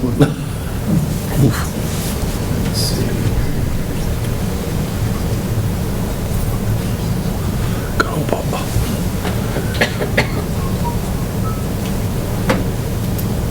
All right. There you are. Okay, soft cost. So design fees, permit cost, $704,000. Doesn't Act 250 charge like $8 a square foot? I don't know the answer to that. What's that? Doesn't Act 250 charge $8 a square foot for an Act 250 permit? I can't tell you. The numbers we got were from Dave Marshall. Yeah, I'm telling you that it's like $5 to $8, and on 152,000 square foot, you're way out. $704,000. What does the town of Woodstock charge for a building permit? Yeah, they're going to, I had a conversation with our town manager, Eric Duffy, and his indication was that, like the municipal services building we built last year, they waived it for the school. They would waive it? Yeah. They would likely, okay. But what do they normally charge? Yeah, it would be like an $850,000 charge in and of itself. Right, and I would think that Act 250 is going to be more than that. We'll see. I mean, I have to trust that the experts that we're working with know what they're doing. Just because the two guys, like 4 people at the table here don't have all your answers doesn't mean I know. we're not working with you. But just like Burlington had experts at $160 million and it showed up to be $200-something million. So I'm going to stop. I mean, I just hope we can get some better numbers while we go to vote, because the vote is already up. It's on the bond. It's up for a vote. But I would hope to see that we get some other information that is updated from what I've been asking tonight. Chris, do you have any questions after me? Not this time. I think you've covered everything, but I think, I'm lucky to sit with 2 people who sat on the board for as long as you did and get the knowledge that you have. So. Yeah. So I'm going to open it up to the room. Jim, do you have to leave? Can we just take a break? Jim Harrison, go ahead. You wanted to be here for... Exhausted? I think you've had enough conversation. You're back and forth. Jim Harrison, for those of you that don't know, is our House of Representative, okay, for the Rutland County, which Killington is in. You are running again this year? Are you on the ballot? Way too early to be talking about election. We hope you are. So, no, I've been to the school. I understand the concerns and the issues. You've been to the school. Many others have probably been to the school. I also understand the concern with property taxes, and there's probably no good time. But thanks to the CLA, I think Killington, with the 5%, is facing a 23% increase, some such number, in the regular. So it's hard, and I get it. And I wish I could tell you what the future is on the 5% cap. I can't. I just know we've got a huge, no one wants to see the 18.5%, never mind the 23% that was projected. And so we've got a huge issue on the state end, but we really don't know what the size of the problem is until all of the local school budgets are approved. Well, and Jim, today, there was a survey sent out to all superintendents and business directors to come up with what's the number now. So the legislature can begin to talk about real numbers, not conjecture, and I think that's what the stress is in Montpelier as well as among superintendents. What are the additional funds? And so now we can have some real numbers to talk about, because there's all kinds of projections being thrown around and all kinds of names being called. I think that it's really important that we talk about real numbers and real situations. And I think today was the first step in that direction. And that will be helpful. But whatever. Everybody is at the State House, super sensitive to what's happening with the Ed Fund. It's not growing fast enough to keep up with the increased costs, whether that's the double-digit health care or whether it's using the federal funds that we were getting and got used to and continuing those local expenses. There's a variety of reasons. So I wish the school boards all the best. But it's really, at the end of the day, up to the voters. And school construction is perhaps necessary, but on the other hand, it's going to be very expensive. So I appreciate all the work you've done in it. I wish I had a good answer for you, but there's no spigot of extra money coming from Montpelier. I can't let anybody think that there is. We need another COVID. No. Washington can direct money, unlike the That's state. what I meant. Yeah, I know. Federal dollars. Yeah, I know. I'm going to start going from the public, and you guys are sitting in the front row, so I'll go from left. Do you have a question? The only question I have, Jim, is this is $99 million. What happens, I was involved with a school in New York, and it went 21% over budget. What happens if we get to $120 million? If there's change orders and things like that somebody missed? I think Burlington's facing that, right? They are. They hit the same teeth that we did with the escalations. We've got the same owner's rep on the project that they do, right? And that's good and bad, I suppose. But the story out of Burlington is that when their general went to their subs, and they're not as far along in the architectural process as we are, they were at schematic when they went to bid. We're already at detailed design, so less architectural work, less delay between the time that you go to bond and then have to follow up with your subs and lock them out price. That interval, that's what got them, right? And that's what got us too. We went from 73 all the way up to 116, and we had to beat that back down to get it under the 100. But and I want to answer your question, but in terms of the what we expect to see is with the federal money drying up, a lot of contractors going to be freeing up, looking for work, more competition, that we won't see another big bump like that. If we do, we've got $5 million in the project for contingency. That's something. From there, if we have to go back to the voter, to say, look, we're over by another, say $3 or $4 million, then that's a public question, right? But you could potentially, find that money in some other spots, whether it's fund balances or efficiencies in the operating budget.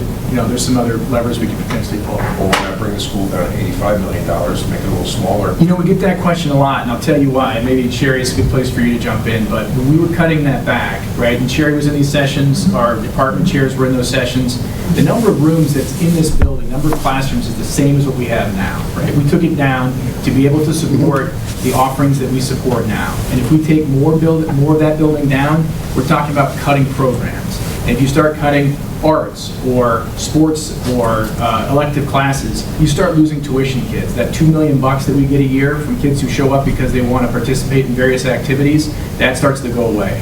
So those cuts, I would call them penny wise, pound foolish. And so, whoa. I'm not going to get out of hand. Throw the question at me, and then throw the question at me. We're not going to get into a back and forth, though. So do you have another question, Don? Okay. Jim, Art? Could we see the soft cost screen again? Sure. I might have missed it. It's up at the contingency's up at the top there. Yeah, I see contingency, but I see it if my eyes aren't deceiving me, I see it at 0. No, that's escalation contingency. There's 2 more above that. Estimating and construction. Oh, okay. What's the cost, the actual cost of renovation, the estimated cost of renovation? When we got pricing, let me go to this slide. This is from 2019. This was back when we got our 3 options. Here we go. Yep, so in 2019, you're looking at 51 million, right? And you can see in terms of how much that moves the needle in terms of what we're trying to do. But the big thing there is that it doesn't extend the life of the building, as I said before. So how much time are you actually buying yourself? And if you're looking at these same costs, we're up to 99. That's pretty much half again as much. So on today's dollars, you're probably looking at 75 million to do a full renovation option, and then you could be looking at a building that collapses in 15, 20 years anyway. I mean, we're looking at a building on the path we're on that's supposed to last for, 60, 70, 80 years. So it's about return on investment. Yeah, that's what I was asking, or driving at, and I didn't have the renovation number. Finally, what's the enrollment right now? 1,001. The high school? In the high school and the middle school? 450. 450. And you expect that to grow by how much? Our hope is that the new building, we have room for 600 students. So that even if we add 5 a year, and that's 5 across all our buildings, 6 different buildings, that's our goal. And we're seeing that real push coming out of pre-K. As Ben said, we're the only district that has full-time public pre-K in every elementary school. And that's where we're seeing the young families coming in, bringing in the young children. And now we're starting getting full reimbursement on those 4-year-olds, but we didn't get before. A lot of that came from pandemic moves. I know we've seen it in Killington, the number of people that have moved here, but... We had a pandemic bump. Yeah. We bumped back down to around to the 2018 level. After, so people moved in, and then they moved back out. I think so. And so we have not realized after 2 years of the pandemic any significant change in enrollment from that. Yeah, I'm not sure that 5 per year in the high school, middle school and high school is realistic. Freshman this year, freshman class added 20 students this year alone. Okay. And we're really seeing it from the towns that surround us, from the Ludlows, the Heartlands, from the towns around us are bringing in those additional students is what we're experiencing. This is interesting on enrollment, just in terms of like, what's the potential for your school of choice? This is a chart out of Heartland. This is their Town of Heartland's website. You can pull this off. It shows where they sent their 142 tuition students. You can see, this is last year. We did a little better this year, but we got 5, right? As compared to, Hartford getting 1.5 million. There's some other places that are getting a lot more. Idea being that if we're intentional about it, right, that there's potential for, the town next door to contribute a pretty good bump to our enrollment. Brand new high school, right? It seems like it should be a draw. So January 2022 minutes of the high school meeting that you put out your projections sometime, there was 1,060 students in the whole district, including the tuition kids. In 22? January of 2022. Yeah. That was the second to the last year of the COVID one. Yeah, we had a massive senior class that we graduated. But I think that's where Art was going. So you had 1,060 in the total, and now you have 1,001. But then I thought I just saw something the other day with some number that I was looking through that said 1,000. So you lost another one already in a week or two. So, no, but I mean, since January 20... We added 3 today. You added 3 today. Okay. Depends on which day of the So week you're, you so, want to so you're talk about. 1,002, but you were 1,060 in. And I think that's a concern of folks in town also. Like, if you're on a declining enrollment of students, okay, how is a new building, because it's beautiful, going to really bring in? If the education inside is not... Another thing that's going to help us, Jim, though, is something that you guys have done here in Killington. Yeah. Which is your housing developments that you've approved. Which ones have we approved? Which housing developments have we approved? The plan that you have in place for the employee, the workforce. Right. Okay. So so we bought a piece of land for 70 acres. Yep. And we have our initial study that says 250 to 300 housing units, okay? And then somebody quoted me in a Saturday meeting as saying that some select board member in Killington said we're only going to build 75 units. No, I said we would do a study to find out how many we really needed. If it's only 75, it's only 75 we'll build. But if we need 200, then we'll build 200.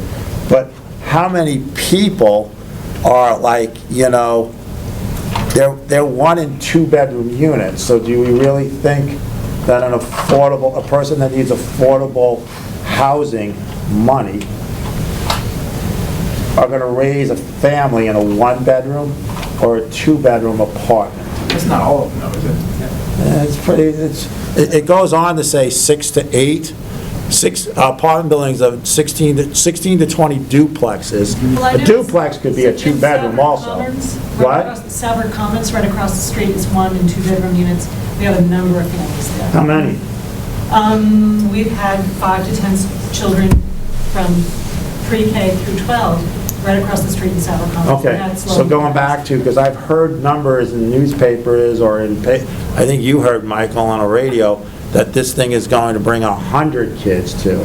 So if they, go ahead, Lisa. I just, Lisa is the planner. Yeah, so we, in 2023, September, we adopted a new town plan. It was done by Rutland Regional Planning Commission, and they estimate that by 2030, Killington's population is actually going to decline by 5%.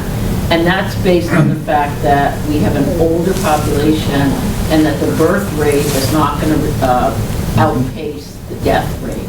So even though you might get some families moving in, that's really not going to move the needle. Well, if there's more kids than... Yeah, I'll agree with you on that. And again, we're looking at 5 more students across 14 grades. Again, I'm just saying that to talk Yeah, about and Jim, if you go to 80 of it's your not really homes correct. and assume 1 child for every other home, that's still 40 kids. Yeah, but how long have you been here? Came up for 1 season in 1982. And you are one of those workforce housing people if it was here. The workforce that comes here, obviously, has changed since the 80s. A big part of that is college tuition has gone up so much that you no longer have ski bums in the late 20s and 30s. But if you're dealing with people working in Killington or in the restaurant service industry, I think you have to maybe change your focus on the type of families that are going to be. I don't know if you're going to, you can make a great living with the right job. Thank you, Bob Evans. But nevertheless, I don't know if the people you think are going to the school are the ones that are going to be, at least in the beginning, coming up as workers in this town. A lot will be dependent on the J-1 visa program in the future. What do you mean? Sorry, I know that you, I don't know if it's my appropriate to ask questions, but I've wondered about this. The other portion, the master plan where you're looking to put the 1,500 over time. Right. Right. If you're talking about Killington's full-time population, what is it? You guys 85% second homeowners, 15%. 90? 90? 90. Okay, so 10% though, that's another 150 homes, right, that had our potential out of that, ultimately when they're built, if the same ratios hold. I mean, I don't know if they will or not. I'm not saying most of them are down, most of those people live down here because there's no housing up there because of this village. But just so you know, the starting price is $1,500 a square foot. And we got no. So a one-bedroom unit of some 900 square foot or whatever is almost $1.4 million. Right. I don't know how many kids are going to live in there. So like I get what you're saying, Ben, but we're saying to you here in Killington, do not put out, because we've been reading in the newspaper, I even think you heard it on the radio. I turned the radio off now, okay? It's not worth listening to anything on the radio, okay? But, the town of Killington got a USDA loan. First of all, USDA loan is after you get all your other money, and they're going to watch you, and it might even, so when you're talking to these architects or these engineers, which we had found out now, once you go to USDA, there's, what are these other, Frank or whatever, and all these, BABA? BABA. So then there's BABA. Yeah, there's a lot of criteria. You're going to love BABA. Buy American whatever only, right? Yeah. Okay? And it raises your price, right, Lisa? It raises your price up. Then you got to follow other, because you're getting U.S. federal government money, okay? They're not going to let you use any money in a wetlands area. So we've gone through all this, but you're going to have to secure, we have to secure the $18 million, okay? And then build it, and then they will be like, you get a construction loan, and then you get the mortgage, okay? And that's where I'm saying on the ban, so we authorize in a vote, okay, to borrow up to $20 million in short-term loans to get us through, because Art knows it because he was working and watching us closely, okay? And we said we could borrow up to $20 million, but we know we have some 4.9 or 5% interest on that short-term loan, okay? So, but going with USDA will raise your cost. And then if you get other federal money, it's going to raise your cost also too. And we learned that with VHB, right? Because they came out with some, and then once we went to USDA, yeah, the revisions cost us David's 100,000. baking compliance. That's the one I'm looking. David's baking compliance and stuff. So I'm just saying, like, watch that or whatever. Yep. Okay. And we're looking at that on the geothermal, for instance. Right. And Davis-Bacon costs on that will add a significant amount of money. But what we're seeing is it'll add about a third of what we'll get back in grants. Right. So if we can get $2 million in grants for $600,000 or $700,000 additional costs, it's a win for us. And so this is the type of thing we're still working on. Right. So what I'm getting at is that we have a vote in March. We had a vote last March, and I thought we approved $1.65 million to get you through this. So like, one of the questions is, what if the price goes up, okay, what are you gonna do? I think Burlington said, well, we're stuck at 165, and we're gonna find other federal money, and they have PCBs, and PCB is supposed to give them money or whatever, and there's a bunch of other stuff, you know. Everybody's lucky now that they got some kind of chemical in their water, because it's gonna help them out, okay? But what I'm getting, but what I'm getting at is like, you're asking for $99 million bond today, right? But you really don't have your real cost. And if you're 2 years away from Act 250, okay, of getting, or if you're a year away from Act 250, if you're a year away from getting financing or whatever, I mean, when you get this $99 million bond vote, yes, okay, let's stay positive. Yes, $99 million. Is the plan, Jim, then to take like the first $3 million and go get permitting? And then once you find out in the permitting, okay, that it takes you 3 years to go through Act 250, and now you have that escalation cost again, which I think Art just pointed out that he thought that was something else, but you had 0 in there. So there should be escalation costs for each time after. This $99 million, is it to build today, or is it to build 18 months from now? It's to break ground in 2025, January. Okay, so if you don't break ground in 2025, there's an escalation cost. Yep, how construction works. That's how construction works, and that's what you learned from the last quote, okay? But we're being very aggressive, saying that we're gonna break ground in June of 2025. PC says they can do it, right? Okay. If our construction manager came online and they said, you guys are crazy, Right. then we could have gotten a reality check there, but they build Okay. buildings in Vermont all the time. Okay, but so with the plan B, to start off, Jim, first with, you know, obviously, like you had said, you're gonna just start, you get $99 million bond vote approved, you're gonna start pulling money out and only borrowing that money, okay? And the first bit of money that you're gonna pull out, okay, is to finish the permitting off, because you've already spent pretty much all the 1.65. So you need to get more permitting money, right?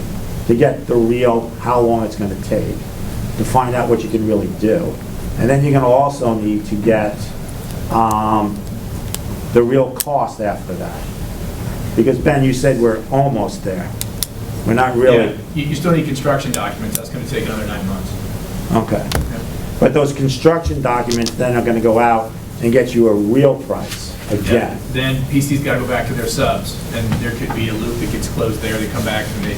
Yeah, it could go either way. Right, that's what happened, like I said, that's what happened in Burlington, is Yeah. they came back like, you know, half again as much. Okay. So, go to you, Steve. If the projected village comes somewhat like they were planning, how will this increase in second homeowners and the obviously increase in property value, how will the town deal with that in the future 10 or 20 years down the road? Have you been given consideration to that? So if the town increases 1,500 units, what is that gonna do to? What will that do? Will you be able to get more tax money in? Will that? The town of Killington already sends like $13 or $14 million to the state of Vermont for education. I think you guys beat us by like $1 million in Woodstock or whatever. We send about $13.5 million to the state and 2.8 to us. And then we only get 2.8 of that, okay?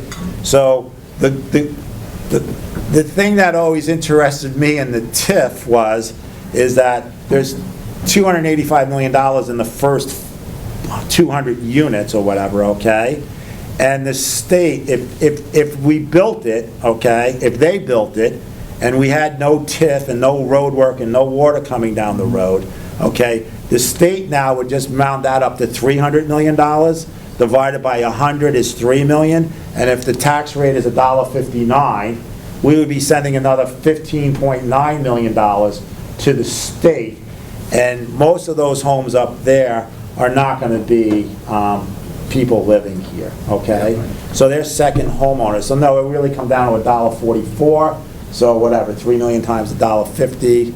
You know, we'll be sending that money up to them but we would not get any more money for our school, correct, Jim? Right. If they're all non-homestead, if they're all non-homestead. Keep in mind that 60% of the ed fund is non-homestead taxes. Right. 41, yeah. 41, I'm sorry. Okay. 41, yeah. Print 26 for the homestead. Right. So, but what the town of Killington has done is to keep in mind is, we just rated that for 70%, so they're only gonna get 30, okay? That's the TIF plan, and that's what I was getting at, is what always got me, that if we can do this to get the water and everything down, we're getting 70% of that increase, okay, from the education fund in that village area that is not up for the education fund Right. to use. That's your financing. That's our financing, on top of 85% of what goes up there from the municipality, okay? So the state will get some 30% of that, and the town will get 15% of it. I thought your question was like, how are we gonna handle this? No, I'm just curious if, Yeah. in the final build-out, if all that stuff and the people coming in will help or basically break even, or... It will help the change the municipal, town, it will yeah. help the municipal side, and that was the whole thing. But the education, and I think we're all in agreement on, you know, it's just gonna go to the state, and then, yeah, it will go to the non-homestead when the 70% is over, and then they'll have it to switch out all over there, and then they'll have money to pay for the other $6 billion worth of schools that have to be fixed. So I'm gonna skip over a page, because you're from Woodstock. You're from Woodstock. You really are from Woodstock, okay? You may own property here, but you're from Woodstock, and you are here, what? Patty Mulker. Okay, do you have any questions, Patty? No, they've pretty much been answered. Okay. Especially about the number of students that we think are going to be coming in. I tend to agree with Lisa on that. Okay. So Jim, do you have any, I know you're from Killington, do you have any questions now? I'm Jim Lewis, I live in Killington. Hey, Jim. Nice to meet you all. So, this is amazing work, okay? You've made clear what the preferred option is. So we understand in the spreadsheet what it means to our taxes. Regarding the spreadsheet, I would make one comment, is the net present value of today's dollars as it relates to what's coming down the pike, okay, isn't considered in that spreadsheet. It really needs to be what it is today, like Jim said. Okay, this is the person who owns this house today at this value, paying this rate. Okay, then they go and they get their house assessed, and you get your approval for this. Now what's the number? What's the delta? Right? It's not really clear. You kind of bake that number into the forward-looking end of the spreadsheet, whereas it really needs to be net present value today, future value tomorrow. Just a point, because I've owned businesses and I know the calculation of how money works. Are you looking for the chart to show like that year's dollars, like for 2056? You want to see 2056 taxes due? Almost. Because what I've done is just to put it in 2020 dollars out of the Act 127 stuff, because that's what we know is going. It's more like what Jim pointed out. Yeah. Today, okay, I'm a homeowner, okay, I don't have this school, I don't have to pay for it. Right. This is the value of my house, this is what I pay in taxes, okay, that's what it's gonna be, right?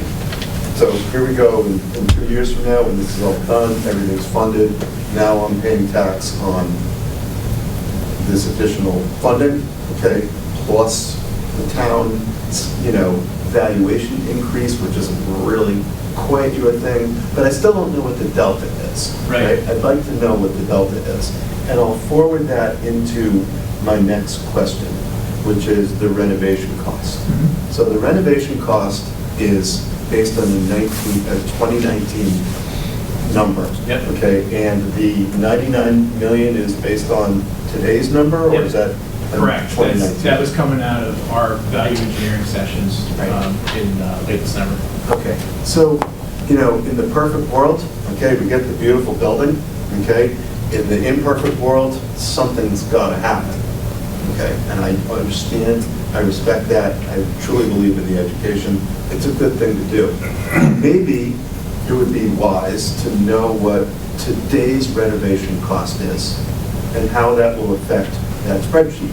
So if we say, you know what, we just can't get the votes, or for whatever reason, we don't want to pay, or however it works, you don't get, your gold plate, okay? So here's my silver plate. Okay, what does my silver plate cost?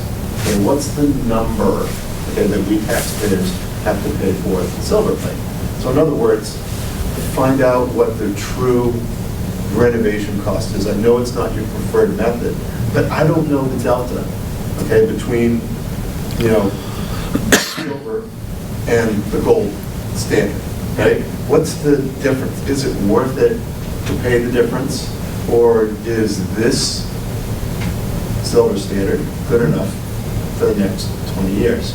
I don't know the number, okay? If you could tell us the number, okay, it would be great, because then you can make a really informed decision as to how far do I want to go. If you tell us, it's going to be $99 million and that's it, it's going to cost me $50,000 a year more in taxes in my house, I might not want to do that, okay? If it's a intermediate step, okay, that has some reasonable accommodation, okay, for that, I might want to do that, just as a voter, just kind of free-form thinking, but I'll bet you I'm saying what some other people are thinking. Yeah, and we hear it a lot. Like I said, one of the most common things is people just renovate. What's the cost to renovate? I have to listen to the architects who say that that's not a viable option, right? I have to listen to, I have to believe that the Secretary of Education, what he was talking about when he said your facility is 90% depleted 2 years ago, right? And then that's what we're working with. So, I mean, it'd be great. And the architect also would love to do a renovation option, but I don't know that maybe there is, that there's a construction firm that would take that job, given the condition of our building. Just curious. I'd love to know what. Yeah, I mean, but it wasn't free to get this price, right? I mean, of course not. Voters gave us $1.5 million of architectural fees. We fundraised $350K to get to this price, right? So I'd have to think you'd have to come up with another $1 million or $2 million just to get to that renovation price, for a design on that. Right, but that's not good to come up with. The last thing I would say is, at the end of the day, the quality of the education is based on the quality of the teachers, okay? And if it were me, okay, I'd say, let's see if we can find a way to, if the renovation can be done, okay, properly, satisfactorily. I'd take a small percentage of that, and I don't know the legal ramifications of giving teachers raises, okay, but I'd incentivize them to stick around in Woodstock and not go away when the cost of living increases. I'd take some of that money and give it to the teachers and ensure the future that they're going to be around, okay, 20 years from now or 15 years from now. I'd rather see the money go to them than I would to the building if I would be able to have some form of proportionment. Am I articulating this I hear what you're saying, yeah. properly? Okay. I think that's pretty much it. The only last point I would say is,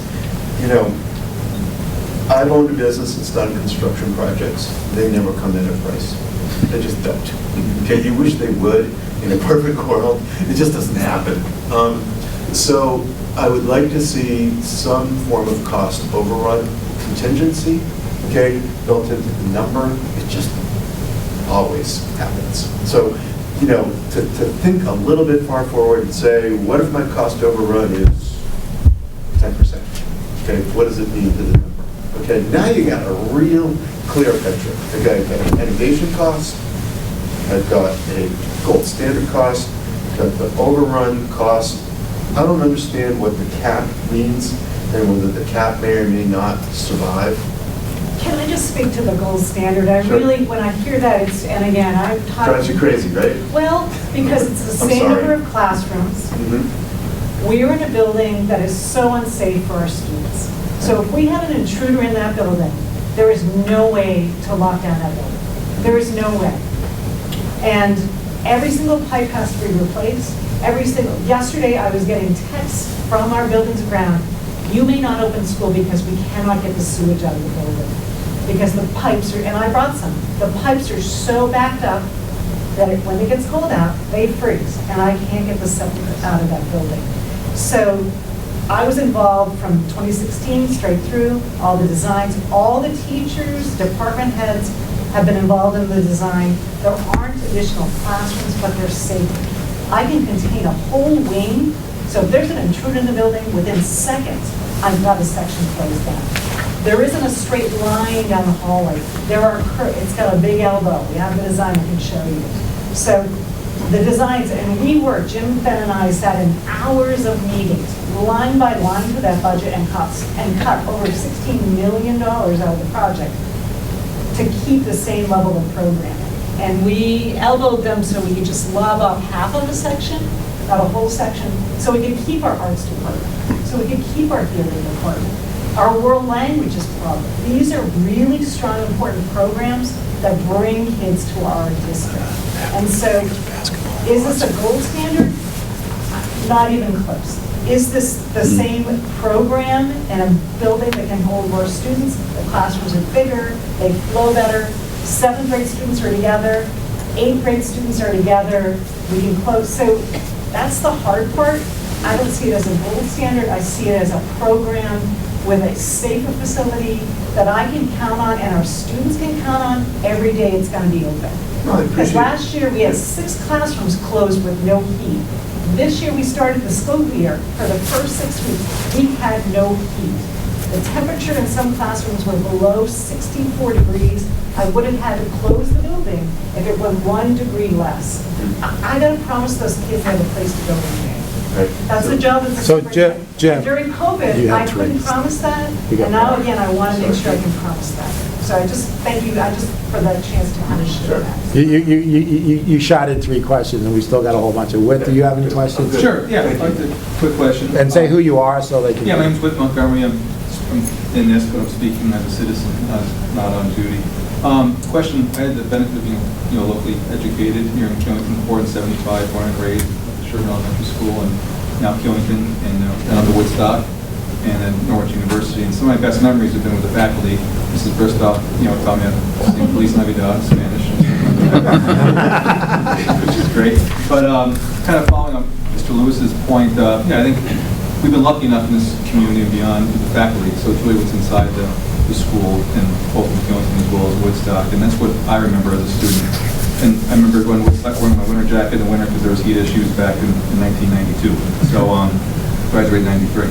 And so my concern is what the town has coming this way. I've got a daughter now in pre-K4. I decided to, buy my house I grew up in and raise a family here. But what's going to happen potentially with these numbers if from 450 the student population actually drops because of the tax increases that are coming on top of the potential increase with a new school. So the population may be 450 now. I'm not so sure there's going to be an increase in students, and may very well be a decrease because families can't afford to live here. That's the question. If there's numbers been punched based on actually a decrease, not an increase. And he did show on one of the. Yeah, and that was not with a bond. Right. We're talking about a double nightmare scenario that, like, if we invest in fundraising, we invest in enrollment, we invest in a building, and despite our best efforts, they don't come, right? And they keep going away. It's interesting. Just in terms of kind of vision and strategy, I started the presentation with this slide, and kind of for a reason. Just kind of go back again. This one of the map of Vermont, right? And I'm kind of glad Jim left, but I mean, the Vermont, the House Education Committee, Senate Education Committee, they're trying to look at ways of bringing back school construction aid, right? So they brought in a representative, and it's really interesting, you can get on YouTube, from Rhode Island, who talked about their plan for school construction aid. And they had a very intentional program where they went around the state, and they had declining enrollment just like Vermont, but they go into 3 communities, and they'd say, okay, you got 3 aged elementary schools, we're going to put 2 here, and they means tested those communities, right? So they didn't do an Act 60, they didn't do an Act 46, they just built school buildings, and it solved 3 problems in 1, right? And we don't have that in Vermont. We don't, and I'm not trying to cast aspersions at Jim or others in the legislature, but we haven't taken those steps. They haven't to lead that effort.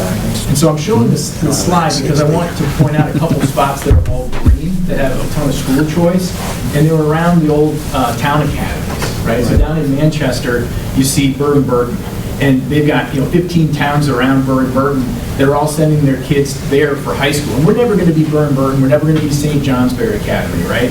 But in the 90s, when you and I were in high school, Burton was graduating 50 kids. now they're graduating 200, right? Because they have sucked in all that population from the towns around.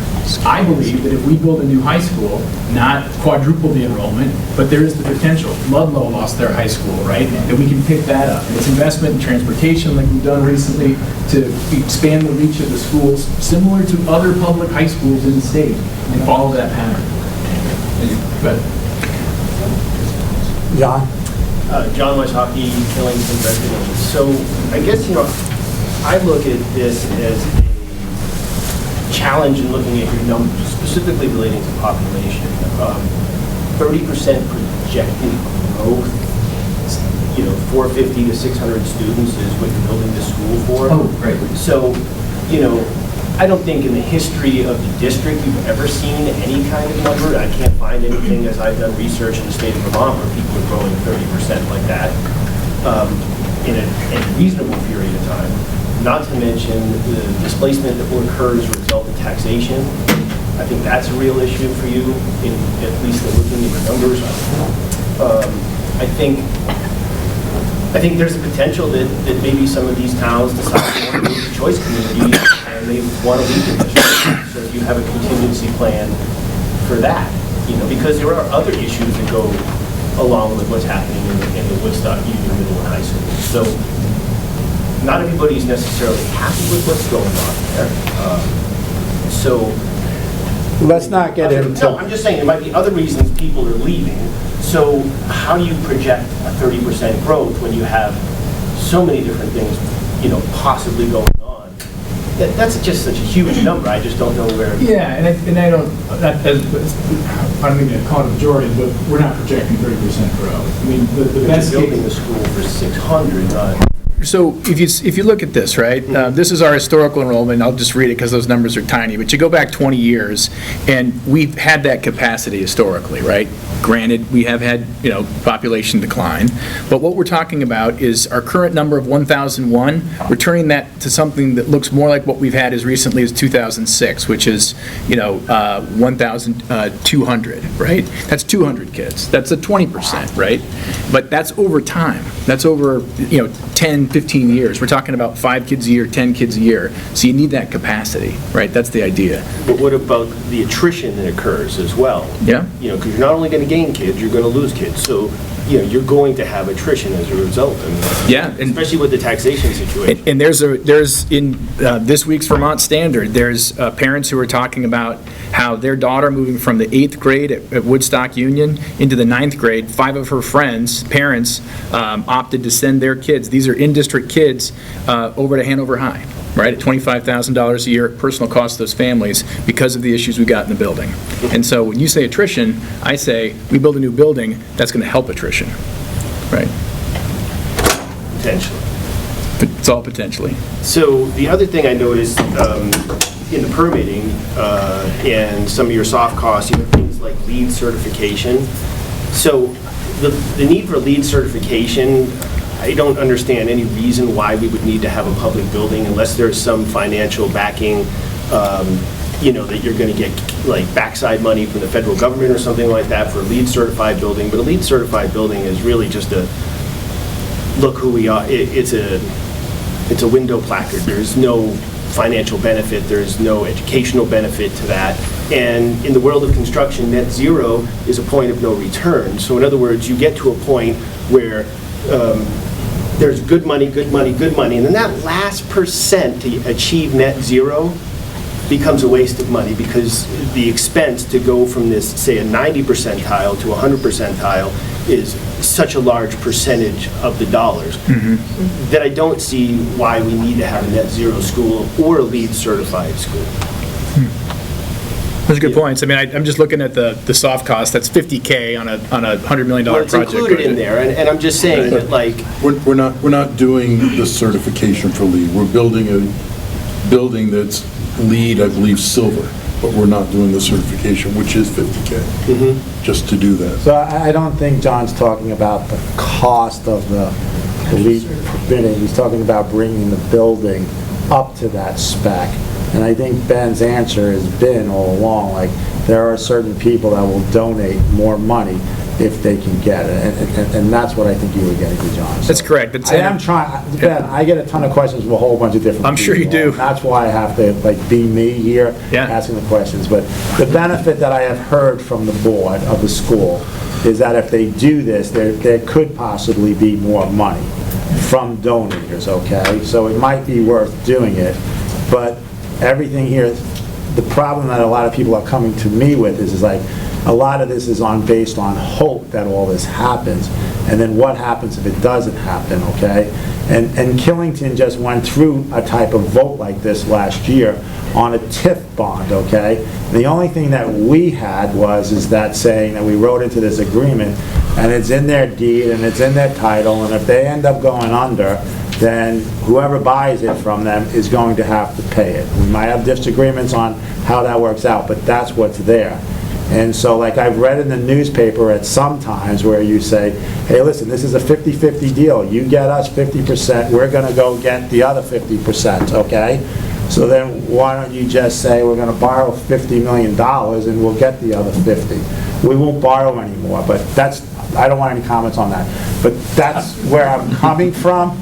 You know, when you say 50-50 deal, then okay, if I came, or this board came to these taxpayers here and said that there was no backing from, that thing would have failed 90% to 10, okay? So I'm just telling you that this is what this town looks for, and they feel comfortable with, because this, and I think Artie even said, you know, congratulated the board for doing some of the stuff in the development agreement, okay?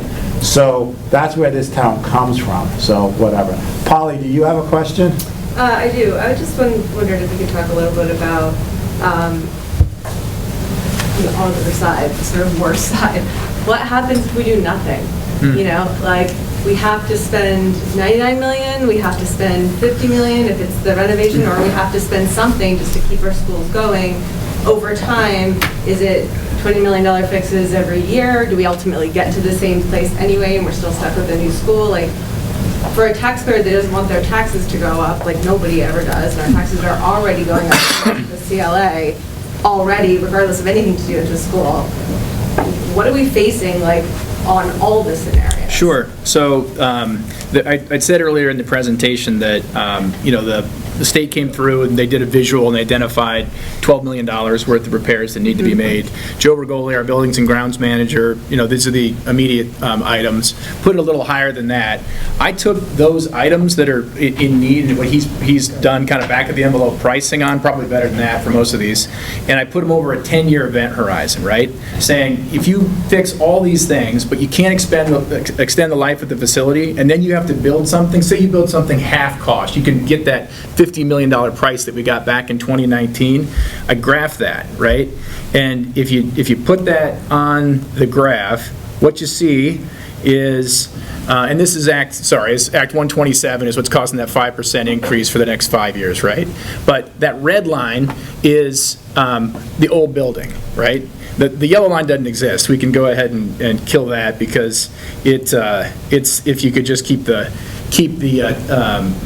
not have to put any investment on either path, right? But so you build that new building 10 years from now, and you can contain that cost to say, you know, 50 million or so. And the blue line obviously is the new building, and that's a big delta between the red line and the blue line. But if you're hammering away and you are having these experiences for families and students, your septic system is backing up on the floor like it did in graduation night 2 years ago, you're losing classrooms because of the heat, you're hammering around in the building, you're going to lose students, right? So if you say, go to your enrollment, and you say, okay, year over year, we're going to lose, and I got this capped on either way, right? So on the top end, you're looking at a max of, you know, about 1,300 students, right, across all of the buildings of our school district, and on the bottom you're looking at around 800. Not everybody can just leave, right? So if you lose 10 students a year on the red line, then this is what you're looking at on your tax rate, right? You cross over there pretty quickly.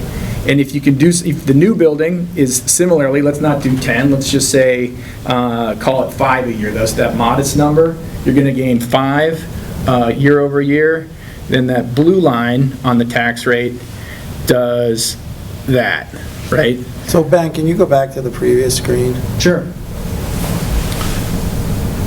So the district enrollment is capped at 1,300 when there's only 1,000, so there is a 30% that you are talking about. Yeah, I'm just saying, you don't want those numbers I'm to just go going off by to this space. form here. Yeah. We said we weren't going to count on 30%. Yeah, and you don't get there. But with we like have a form here that's telling us 30% growth. As a okay? limit, yeah. Well, whatever, but it's somewhere, it's in notes, and I'm sure in your notes somewhere here, you've worked that in. But, so current equalized pupils is new building 1,520.47. Oh, But that's the equalized. Yeah, that's the new weighting from the state. Don't look Right. at that. Yeah, because there's really only 1,000, just so people understand, there's only 1,001, Correct. and there are 1,002 now. Correct. This Okay, new and that's the formula's being equalized applied. rate, so let's not even count on that. So don't start looking at this 1,520, it's the new weight, okay? That's all I wanted to get at. Yeah, sure. So anyway, that's the idea, that like, you know, you're looking at these two scenarios. There's no do-nothing scenario. It's either you're going to have to fix the things that are in the building and suffer the consequences and put all the kids and the teachers through that, or you build a new building. If you can do it in 18 months, wonderful, right? If it takes a little longer, like construction, then you're on a much better path, a much healthier path with the tax rate. So when you have, well, this is, so when you have this graph up here, right? Okay, and now you have a $100 million building, we're just rounding it off, Yep. a $100 million building. So in the budget, without the building bond payment, you should have at least 4% going to capital.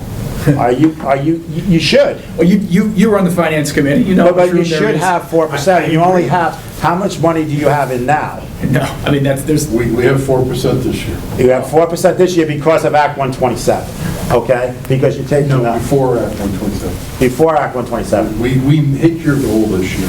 Yeah, but Act 127 allowed that because you're only capped at 5% of an increase. We hit it before we do that. Okay, so so that would have brought it up to $1.76. So how much money to hit that is there? How much money are you putting into capital today? In the new one that you hit, it's been a whole year and a half for me. I'm working on TIF numbers, so I kind of forget what. So are we at $700,000?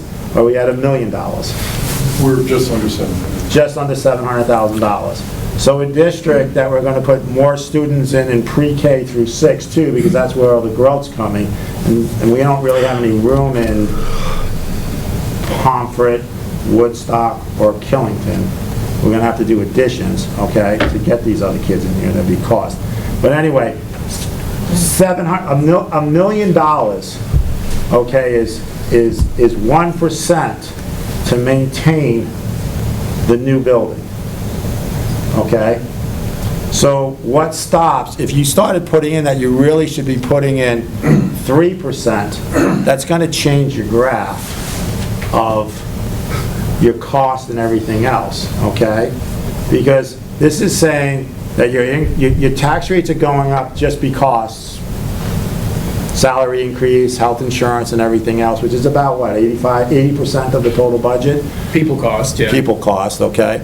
So, but now you really should be putting away $3 million minimum into the capital, which I'll say you're putting $1 million in now, so you really should be putting in 2, because otherwise, in 60 years from now, the next group of people are going to be facing the same thing, that this building is out of date, we need a new building, and we didn't take care of it because we don't put enough money in. So that's one of the things that I hear from voters in Killington saying, and some of these people are probably going to vote yes, okay? But they're sitting there saying, I want to make sure that this school is going to have the district is going to put the right amount of money into, you know, capital improvement, which, like Jim was saying, like, what's the cost or whatever, and he's talking about making sure it's right. So these are some of the costs that the Killington folks want to make sure that are included, and we really want to see the education in the classroom stay up. Killington, I mean, Jennifer and I one year on the school board together, you guys came in, it was finance or whatever came in with like a 12 or a 13% increase, and we really can't back that budget or whatever, but when it came down to 8%, all right, it's in single digits, we get it. But you gotta understand is, like, if you look over the last 3 years, Killington has probably seen an 8%, 12%, 14%, you know, and that's without any new buildings. So I would just like to see something showing that you're going to, for the people that are asking me, that you're really gonna maintain the buildings. Because you could be in the same place and, you know, something fails, because it's new. We've all bought something new and it fails in 10 years, okay? So, you know, I want to make sure that this is what they say, I want to make sure it's taken, so just like a real budget. Polly, did you have something else? Nope. Mary Ellen? Lisa? No, I just want to say that, you know, I feel like everything you're showing us in projections is very optimistic, and it would be nice to see what happens if kind of everything goes south. No, I mean it. What if the cap goes away? What if the enrollment numbers don't materialize? Because I feel like it's not really sunny because our taxes are still going up, but it's a relatively sunny. So kind of nice to see what happens if The whole board runs. Yeah. I mean, that's, and this isn't as dire as maybe you're looking for. Well, I don't think it's that dire, because what I'm hearing about the 5% cap, that it may well disappear. Oh, that cap. And it seems like so much of what you're relying on is that cap. No, not the Act 127 cap. That's gravy, if you get that. But, like I said before, the impact of the bond repayment just moves up because you don't have that cap. It comes earlier. But even with that, you still got the ban, which gives everybody 3.5 years. And the point of this scenario, this first one, was to say we don't have to fundraise or get one more kid in the building in order to hit the commitment that we've made to the taxpayer, the 16%. We just need to stretch the repayment term. But the ban gets rolled into the... The ban, you just said 3.5 years, but you have to borrow some of that money before. You should be projecting how much money you're going to have to bond or borrow for a ban and work in an interest rate. Correct. It's not free money. No, but there's an interest rate on it, and I don't think you have it in the soft cost. Just in terms of like how catastrophic is this $3 million that Jim has, gotten us wise to. So I just added it to the top. Let's say we have to go back to the taxpayer and say, oh, we forgot about the costs associated with the ban. So can we have another $3 million? You go to your, the tab that shows the taxpayer impact of that, right? And you're still, I think I've got some enrollment in here. Let me back that out. You're still talking about, being in the ballpark of that 16%, right? So that's the point that I want to make, is that, yeah, there's some cleanup, and thank you, everybody here tonight, for the productive discussion. This is wonderful. But it's not going to tank the whole model, is my point. And what is the construction contingency, again, remind me? Contingency, 5 million, 4.2, is that what it is? So that's around 5 million between the contractors and ours. So, that's right. Just to give you some perspective, when we're doing the Killington Road, we were putting contingencies of 12 to 15%. So that seems like a very rosy contingency. Yeah. And that's why when we go out to bid, okay, we're actually coming in or under, because we used what percentage, Lisa? I think we had over 10. I think we had 12. First, I think we had 15, and then USDA asked us to knock it down to 12. Right. Okay. So that's why we're coming in on a lot. Some of these things we're coming in lower, which is to our advantage, but we were very conservative with them going. Do you have another question, Lisa? I'm sorry. I'm new, I'll just say hello. So I'm one of the COVID families that moved here full-time. I have a daughter. Thank you. We were Lisa's neighbor. So she's like, you should really come to this meeting. So we have a home on Tanglewood. We moved here full-time this summer. My daughter's in 2nd grade at KES, wonderful place. I don't really have a quite wonderful presentation. I would have loved to known this before we decided to move here full-time, but our taxes, I mean, I just don't know, I don't understand. I just have to get more, you were fantastic, by the way, but I have to get more understanding of like, where's it gonna go today to where's it gonna go 2 years from now, and it might be more than we were paying in New Jersey, and we had top schools. I mean, the one thing, we know a lot of families in the ski club, because we race up there, They would love to live here full-time. It's the schools that hold them back. It's the schools that hold them back. So it's kind of like, if you build it, they may come, but they are definitely held back by the schools. And the one thing that makes me so nervous as a parent is an intruder. You know, I've spent time at KES, there's no way to block those kids off. There's no way. Doors are open all the time. Don't say that. It is, I'm sorry. You're getting your principal in trouble. No, but doors are open, and it happens. I appreciate what you're... Sorry, can I say something? Can I actually answer that? Do you mind? Go for it, Melanie. Okay. Yeah. Just say who you are, so the person that's making it. Yes. I'm also a recent... Can you first say who you are? Marlena from Woodstock. And last name? McNamee. Okay. Recent COVID refugee, 3 kids in the district. We came from a large suburban district in upstate New York. My kids were lost there. I have a senior this year, and he has just flourished. He's on the ski team for the high school, and he got 3rd place today. And a whole bunch of things. He received a large scholarship to go to college. His senior class is so incredibly impressive.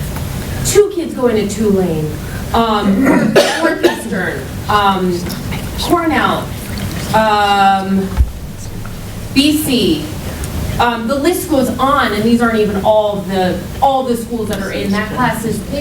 These big suburban schools would dream of this amount of college for sure.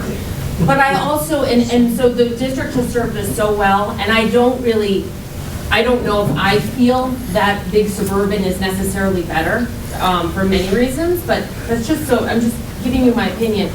But what I do hear about is in English class, a very large piece of concrete fell down, and it contained black mold and water and onto a desk. And that was a week ago, and you can smirk, that's fine.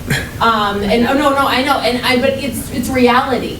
You know, it is reality of what these kids are dealing with. And So that was 1 week ago. Marlena, if there's deadly mold in the building. Nothing No. deadly mold. Okay, well, if there's mold that's going to be harmful to the students, and if the building is falling apart, we'd be going to the Diamond Run Mall right now, just like Burlington. So let's not what I'm getting at is if I heard mold or whatever, and I'm really like whatever, it's like mold, you say mold and you scare people, and if you get it out there enough, then we're going to be back to testing the building for mold, and then we're going to be out of the building or whatever, okay? Well, there was a chunk that fell down.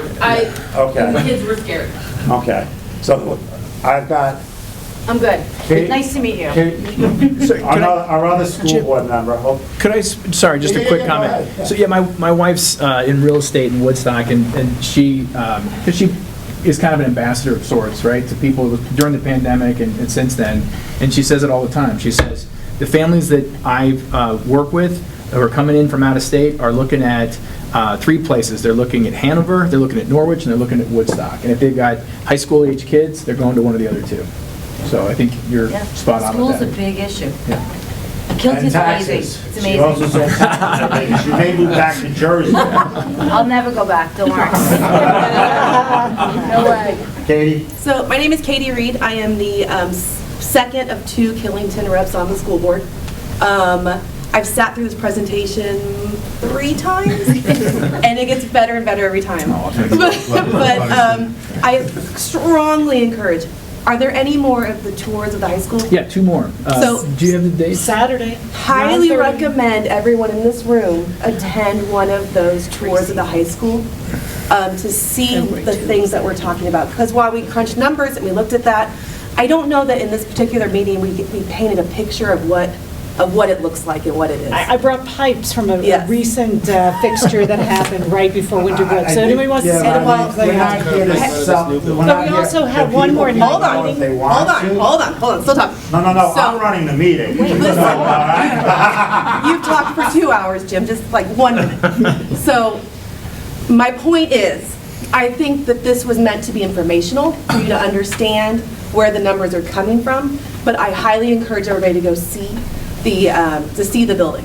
And that's my point. But I appreciate all the work into this, and that's why it's up for vote, so that people can vote what they want to do, just as a reminder. Thank you.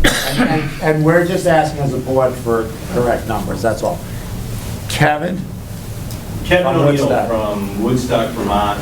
I was a Killington resident since '93, moved to Woodstock in 2015. I'm sitting here listening to this presentation for the first time, and it kind of sounds like a Bertie Madoff trial. We got the camp on this side selling a vision, we got the camp on this side selling facts. They're trying to merge it. This vote's a month away, basically, pretty much. There's a tremendous amount of confusion out there, both in Woodstock and in Killington, for sure. You might not be ready for this vote. That's your statement. That's my statement.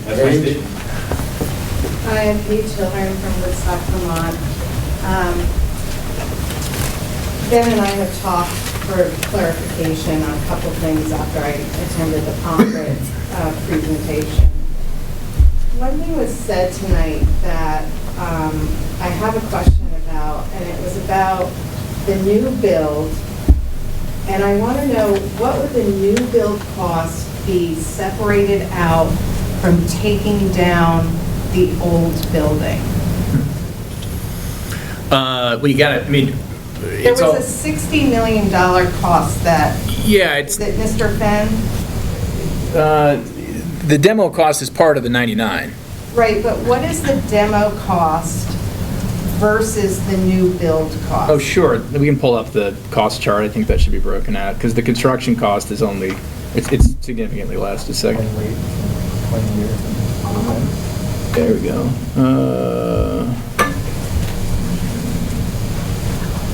It's 81 on the building, so I don't know, Jim, if you want to. I'm working on finding it. Yeah, he's pulling it up for you, Paige. Keep in mind that not only do you have the tear down, but then you have the construction of the football field in the location the new of the old building, because we're putting the new building where the football field is. So where is that in these lines is the question. We may not have a separate cost for demo. I don't believe we have it broken out It's in the separately. 81 million. Probably, yeah. Okay, so here is my question then, or my thought, is that if you did the new build, okay, and it takes you 18 months to 2 years, let's just say, and you know the cost of taking down the old building and to build the football field, why wouldn't you ask for a bond for just the new build and do the fundraising to take care of the other side of it? So that people, I think a lot of people are excited about a possible new build. However, the fact is it's going to cost all of the taxpayers some kind of increase within their taxes. So I keep thinking, we've got a professional fundraiser that was hired.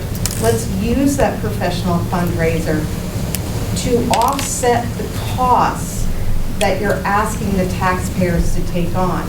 The other thing is, if we approve a $98 million bond, there is no pressure to raise money to offset the cost of the $98 million. So all I'm suggesting is to kind of look at other options related to fundraising and how that can offset maybe a $99 million bond going a little bit realistically lower to say your original 78. Somehow, I don't know what the answer is. I'm just throwing it at you as possibilities. Yeah, and some of those discussions have happened. I've put these cost takeout items up there again, because some of the things that we took out, like the turf field or the baseball field, are things that we have kind of earmarked for future fundraising. Those are things that you can say, okay, build the basic version, and then if you get donors excited about that, then you can build it back. There's a hope that you get somebody who is sitting on the sidelines on the green energy crowd and says, yeah, no, really don't want that to be 50-50 geo. We want to go 100% geo and, strokes a check to make that a reality, right? But we'll have to see what those kind of things come through. But I know Marlene is on it. So the issue that we have right now is that we're up for a $99 million bond vote. You can't change. And when I went to the library on Saturday, some of the people there were asking the same thing that Kevin just said, like, it's a month away or 7 weeks away now or whatever, you know, some of them, I guess some people in Woodstock are asking for the vote to be held off. You're not really hearing that from Killington. We're just saying we want to see the real impact for our vote. That's it. We understand here in Killington, the bond vote is up. We just want to make sure we're making an intelligent vote. So Art? Do you want to respond to the cost of demolition? Oh, yeah, 1.5 is the demo page. 1.9. Thank Sorry, 1.9. Sorry. Thanks. Yeah. Go ahead, Art. We're planning a building for 600. Right. Or 450. What would be the difference in cost if you planned it for 500 or 550? I guess we haven't costed that, but I've answered this gentleman's question, which is what's the consequence of cutting more cost, and that's losing programs. Well, why would, if you just downsize it, you know, I don't know if it can be done. Right. But just, you know, it's based on class size. Yeah, if you restructured your program and said, you know, the program's 450 instead of 600, I honestly don't think it makes a meaningful difference because you have economies of scale. Yeah, when we spoke to the architects about that, when we were going through all the evaluation, they said, because your major systems are still there, you have your footprint, you know, because we talked about cutting off that section, what's the difference in terms of programming? It was $2 million to cut that off in half. So that, yeah, half of that wing over there, the 6,000 square feet only got us $2 million. Yeah, that green lob on the very left, so. And then the question there would come out to what would it cost to re-architect that building to do that? Because once you start cutting out something, you're changing the roof line and everything else. And all the systems. Yeah. Right. So I'm going to go to the Zoom group, and I know Vito's waiting, so I see Vito. Vito, do you have a question? You're muted.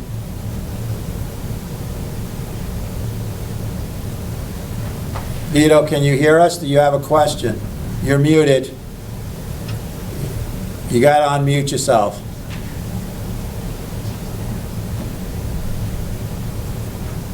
There's a little button with a microphone. There you go. Okay, got it. Although I had other questions, but you know, over the course of time, most of them got answered. But one thing that came to my mind just now is there a breakdown of the percentage contribution by town of what the contribution is to that 99 million? Like, you know, what percentage does Killington have? What percentage does Woodstock have, and so on?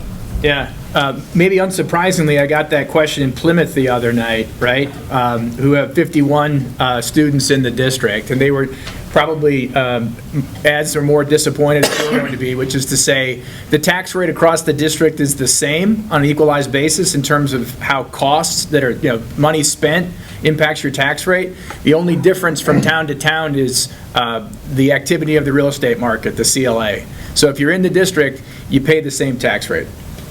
Okay, that's not what I asked. What I asked was what percentage of that 99 million is contributed by a given town, i.e. Killington 20%, Woodstock 20%, Pomfret 5%, like that.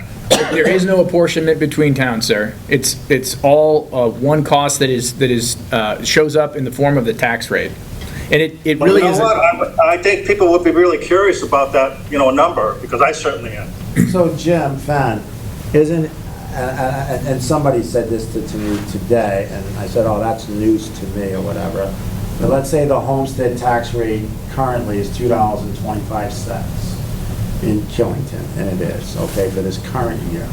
And the non-homestead is $2.25. And the homestead tax rate is $2.47. And they told me that like 22 cents difference is because of what the school district votes for some extra stuff in their town. So the question is so like part of, they say you're responsible for what extra stuff you have, and that's why Killington has a higher homestead tax rate than their non-homestead tax rate. So that extra 22 cents, I don't think it's true, I'm asking. Yeah, no, it's not. The non-homestead rate is set at the same level statewide, and the only thing that impacts it is the CLA level. Right. The homestead rate is set at the same level district-wide, right? So the spending of the district impacts the homestead rate, and then the CLA is applied at the town level. What I just said is the homestead rate is adjusted by what the school is spending in the district. In the district, not the town. In the district, not the town. Correct. Okay? So, the town of Killington is paying, and I don't know what Woodstock is, but our homestead is 22 cents higher than our non-homestead, okay? Yep. Because other than the money that we send to the state, we send like another $1.5 million, or what, is that the 2.6 that you're talking about, Jim? The town of Killington. This year, the town of Killington sends 2.8 million. Right, and that's directly from the town's general fund, coming from the education tax. From the ed tax. And some of it could be from the non-homestead tax. Right. Because I don't believe you raise. We don't raise that much. You don't raise 2.8 in homestead tax. Right. But that 2.6 comes directly from the town cutting the check. It doesn't really come from the state cutting the check. It's from the homestead and non-homestead taxes. The town sends it directly to us instead of to the state. Right, so if it's $13 million and we send $3 million to round it out, then we send the $3 million direct and $10 million goes to the state. So just to give you an idea, people keep asking this question. This year, and it changes every single year because your grand list changes. Right. This year, Killington's paying 12.94% of the total revenues we receive. Right. Woodstock pays 36.6%. Right. Barnard pays 14.46%, so Barnard pays more than Killington does. Right. Pomfret pays 11%, and the other three towns are under 10%. That's what Vito was looking for. I think that's what he was looking for. Just another illustration, though. Closest you're gonna get. Yeah, but like, Vito, the roof that we voted to put on Killington last March, right? That's an expense that gets shared across all the towns of the district. Same thing with this project, even though it's 10 times as big. So, Vito, is that it for you? That's good enough, yeah. Pamela Frazier has a hand up.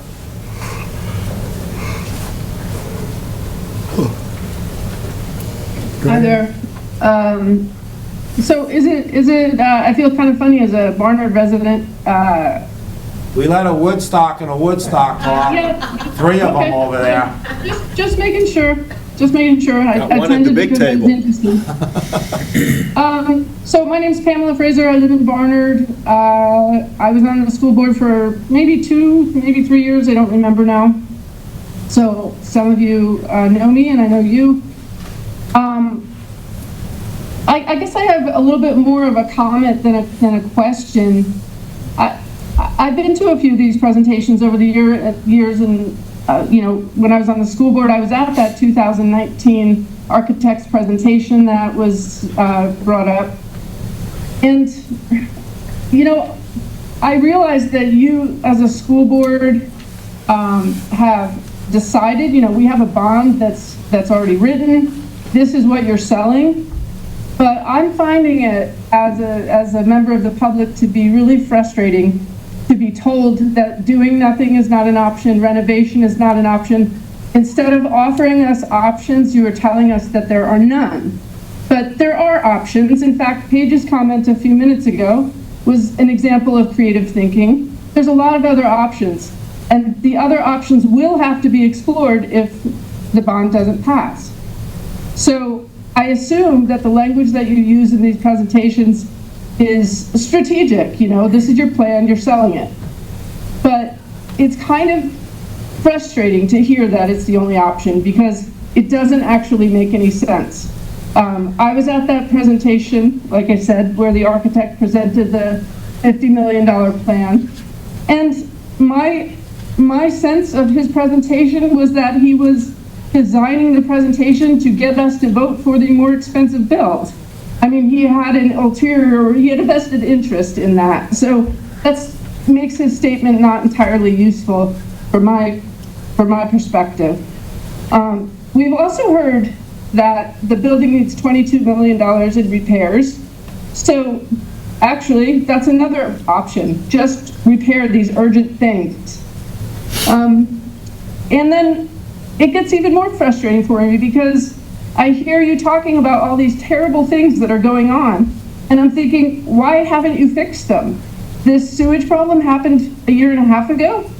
You know, like, what the heck is going on? Like, you know, all of this, the school has gotten to the conditions that it's in because of it not being taken care of for decades, which appears to still be going on. And then that's being used almost as a selling point for us to, you know, support the new build.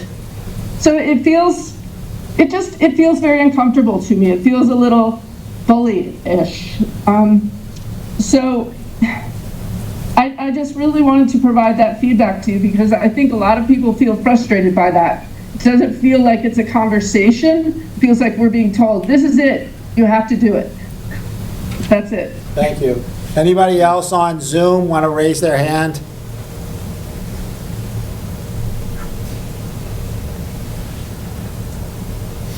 Anyone else on Zoom want to raise their hand? I know Patrick Cushing was on here. Do you have something to say? But is he still there? You're still there? How many people are still here? Still here. Do you have anything? Not that hasn't already been said. I mean, I have a kid that would be benefiting from the school. I went to the school. I remember wearing coats. I graduated in 07. The school looked the same as when I went there, except without the murals. The murals are now gone. So I'm conflicted on it, but no question. Okay. So going once on Zoom, going twice on Zoom, going three. I have something to say. Who's Rick? And Rick, what is your last name? This is actually Kristen Hagenbar. Okay. And I'm just curious if we can have these updated numbers that we've talked about throughout the meeting prior to voting so that we can have, you know, some more clarity before we vote. I think that's, you know, you came here for information from the town, and I would suggest that whatever would be better to have to us. Otherwise, people are going to say, you're not answering our questions. But there is no questions that are going to be answered about the second option or the third option or whatever. It's just the financial stuff that we've asked for, like what really happens. Because there's a bond vote that's put up front, and we can't change the bond vote at this point. We've already got it going to the town, printers and everything else. So the bond vote is on. We're just here to make sure that the voters have the right, you know, thing. Is that vote an up and down vote, a yes or a no? Yes. Okay, up or down, right? Yes or no? Yes or no? No deferral, no? No, there's no deferral. So, anybody else have a question then? Is that it for you, Kristen? Yeah, I wasn't actually referring to like getting rid of the vote. I'm a visual person, so it helps to see all that just in front of my face prior to voting. But the only other question I had was, you know, when they're looking at projected numbers for enrollment for Woodstock, have they taken into consideration that some people may be choosing schools in New Hampshire in particular? Hanover has been brought up a lot. Because of just proficiency-based learning, there are some people that just have a preference towards non-proficiency-based learning. I'm just curious when we look at the projected numbers if that was taken into consideration. And that's my final question. I think you just took into, you know. We don't have exit questions per se about why. Yeah, it's anecdotal. I can tell you that the most often, and maybe it's because I'm in the role that I'm in, that's the thing I hear about the most, because whenever it happens, somebody comes and brings it to me, but that's the one I hear most often. Information in those pages you... It's the building, sorry, the building. So mostly it's... Did it have the... I mean, I agree, like the better building is gonna, would in a perfect world with the right tax rate, bring more students in. It's just that, you know, the tax rate is going up, and it may force people out, okay? So, does anybody else have a question on Zoom? Once, twice, 3 times. Michael, I sent you an email of an Excel spreadsheet, just so you guys can take a look at what I was trying to say. Can you bring it up? I can.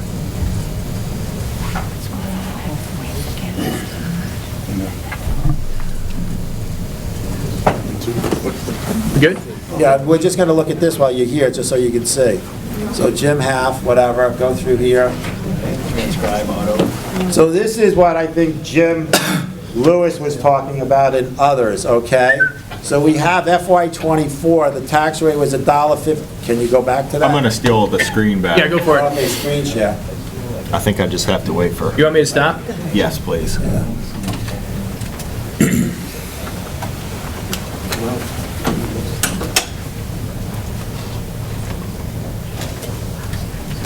Okay, so FY, and let's clear out that box over there, all those people. So FY '24, the tax rate, the base tax rate, I used $1.5122, and I put in the CLA of .6160, and we had a tax rate of 2.47, okay? So a $500,000 house, if you scroll down on that side, and this is pre-Act 127, go straight down, right there, you see where it says 500,000? Halfway in the middle. Halfway in the middle there, okay? The tax rate is $12,357. Now scroll over to FY '25, okay? So right there, with Act 127 being at $1.5984, with the CLA at .5235, is $3.05. So those taxes without a new building in Killington, okay, will be $15,266. So these folks are going to see a $3,000 increase, okay? So if Act 127 ends, okay, the $1.76, okay, well, we use the $1.85 because we're in FY '25 now, okay? So if it ends after your second year, you go to $1.85, that $12,000 tax in FY '25 really should be $17,709. So they have seen a $5,000. Then I come in and say the after reappraisal, that $500,000 house, yes, we agree, Ben, $955,110 is what it's at. And with the 5% cap of $1.6783, the tax rate is $16,030. So they've seen their taxes go from $12,357 to $16,030, and they do not yet have a bond for school. If Act 127 had ended, it really would mean from $1.85, and you have a 16% increase or whatever, it would be, the real number should have been $215. So you go to $20,000.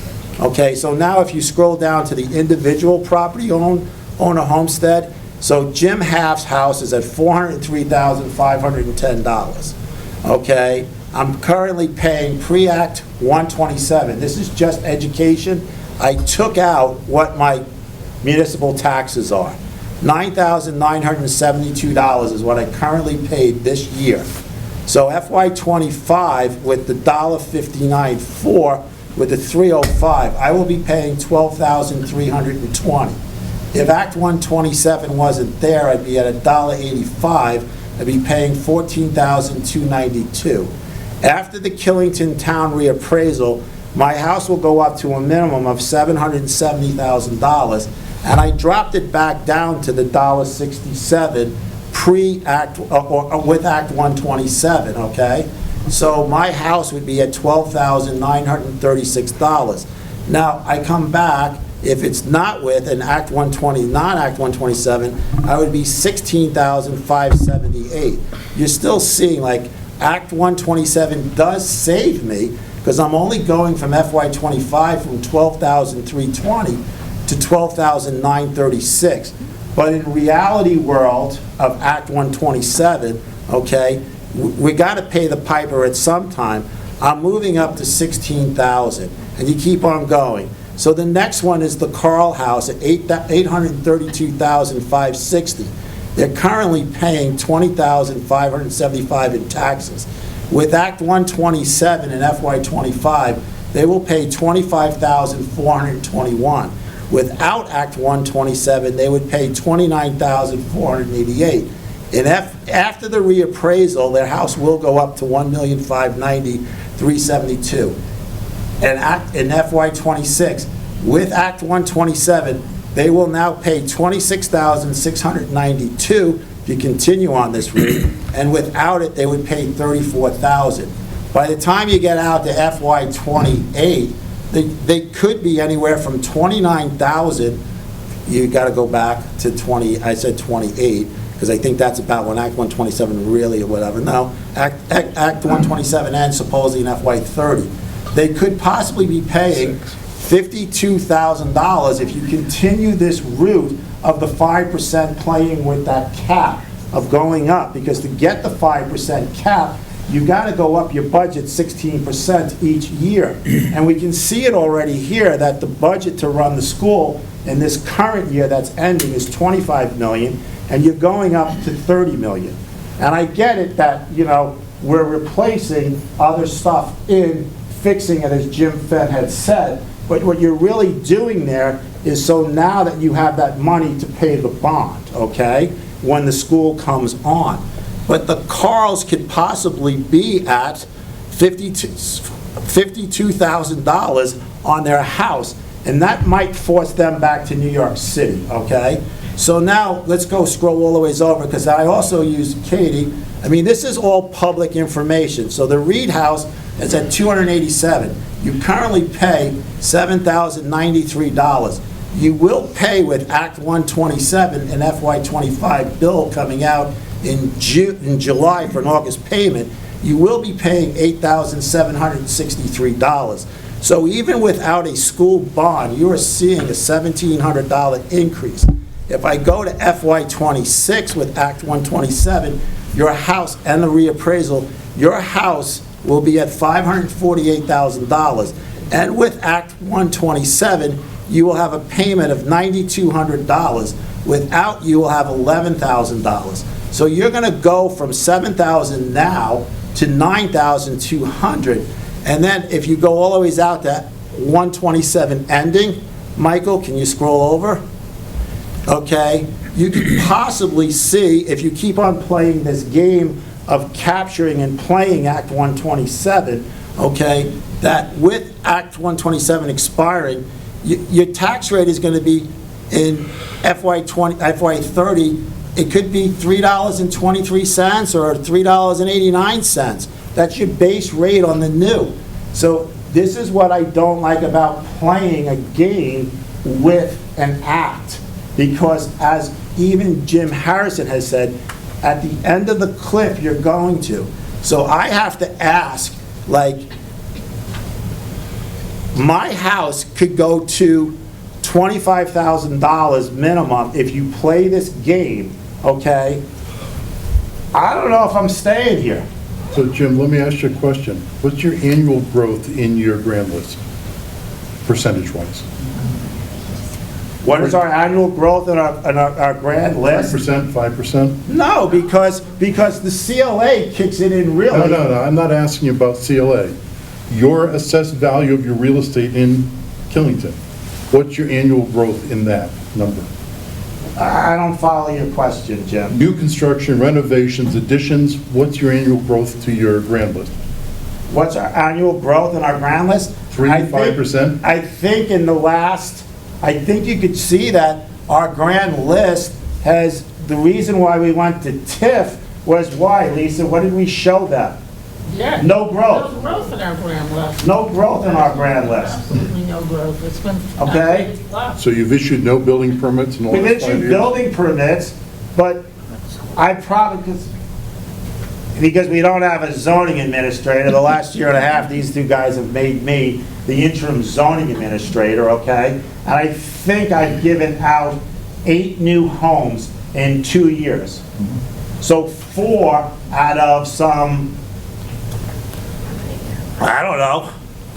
So 8 new homes at $500,000 apiece? Yeah. Is $4 million? 4 million divided by 100 is 4,000 to the grand list. So the grand list grew $4,000 out of 8 million. It grew 4 million. It grew, no. It grew 4. The grand list is the total divided by 100. You didn't ask me what the total value of the, it's $800 million. What's the growth in your assessed value of your real estate? So the assessed value is the number divided by 100. and our grand list is $8 million. And your grand list hasn't changed in 5 years. We just went through the state of Vermont scrubbing us, right, Chris? To make sure before they gave us a TIF. And Polly, you wrote the stories. We have no growth. Been flat. We were flat. That was one of the criteria. That was one of the criteria from the state. So what I'm getting at is that if you're looking at also what is our growth going to be with the village, with these houses, we had to give 85% of that growth to pay our bond, okay? That's what we had to do. So we're not going to see, I think we're saying we get something over 20 years, $4 million extra to the general fund over 20 years. I mean, it's ridiculously low. But I come back, can you go back to my screen? Oh, yeah, I just got out of it to make sure that we were still recording. I think I had a time limit. We didn't run the cloud out? I think it was a time limit, so I just wanted to. No, this stuff is important or whatever. I'm looking for my email for you, I'm up getting there, it. homestead property tax. So my question is like everyone's saying, like, I don't know, like, if Katie, you're here, you have kids in school, okay? So are you willing to go from $7,000 to the next few years? I gotta get back to that sheet, Michael. Okay. Okay? Yeah. And by FY '27, are you willing to double your tax rate from $7,000 to $13,000? And I don't know, like, I can't go in and see because your house is at underneath 400. I don't even know if the Carls, you know, get rebate on the first 400,000, okay? You don't know that, okay? I can tell you that we don't get any prebate or rebate on any of it. So I can tell you that as a person that cares about this town and is the one pushing for the affordable housing and all this other stuff, okay? I don't know if I can afford $22,000 by FY '28 for just property taxes. And then it gets to the point where some people might say, you know what, I can afford that, but why? But why would I pay $22,000 a year? And just so for those that say who they have kids here or whatever, I have 3 lovely daughters, 20, 24, and 26. They all went to Killington Elementary School, and they all graduated from Woodstock High School. It is one of the best schools in my mind that was around here, and it is the teachers and the staff inside, okay?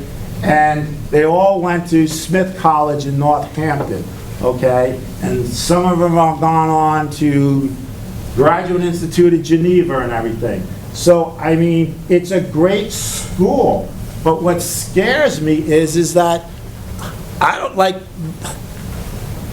can you imagine going from FY '24 of $20,575 for the Carls in this current year, and now they're jumping up to $25,000? That's a 20% increase. And then they come out to where they could be like 30, 40, 50 grand later on. They can end up going somewhere else and sending their kids. So when people are sitting here saying you need to work into your numbers, that you may be scaring people away, and some of those people may have kids. The school district, you have how many that are teachers? I could put this into Woodstock and change it and go to your thing, and are teachers going to be able to, on their salaries, because I don't think they get paid enough, okay? But on their salaries, would they be able to jump from $7,000 to $10,000? And this is on a $287,000 house, $7,000 to $8,700 with that. But I don't believe in Act 127, so it really goes to 10-1. And then it goes up to $548,000, and with no Act 127, they're going up another $1,700, another $1,000. And then they go out to 2027, they're going up another $2,000, and then another $2,000. And you haven't proven to me that they have more kids in town. Melina, I'm sorry, but I was on the school board until last March, okay? Okay? Anybody in that Woodstock probably remembers me if they went, okay? But, you know, nothing for nothing, but there was $3 million or $2.5 million raised over 6 years or 5 years before you got there.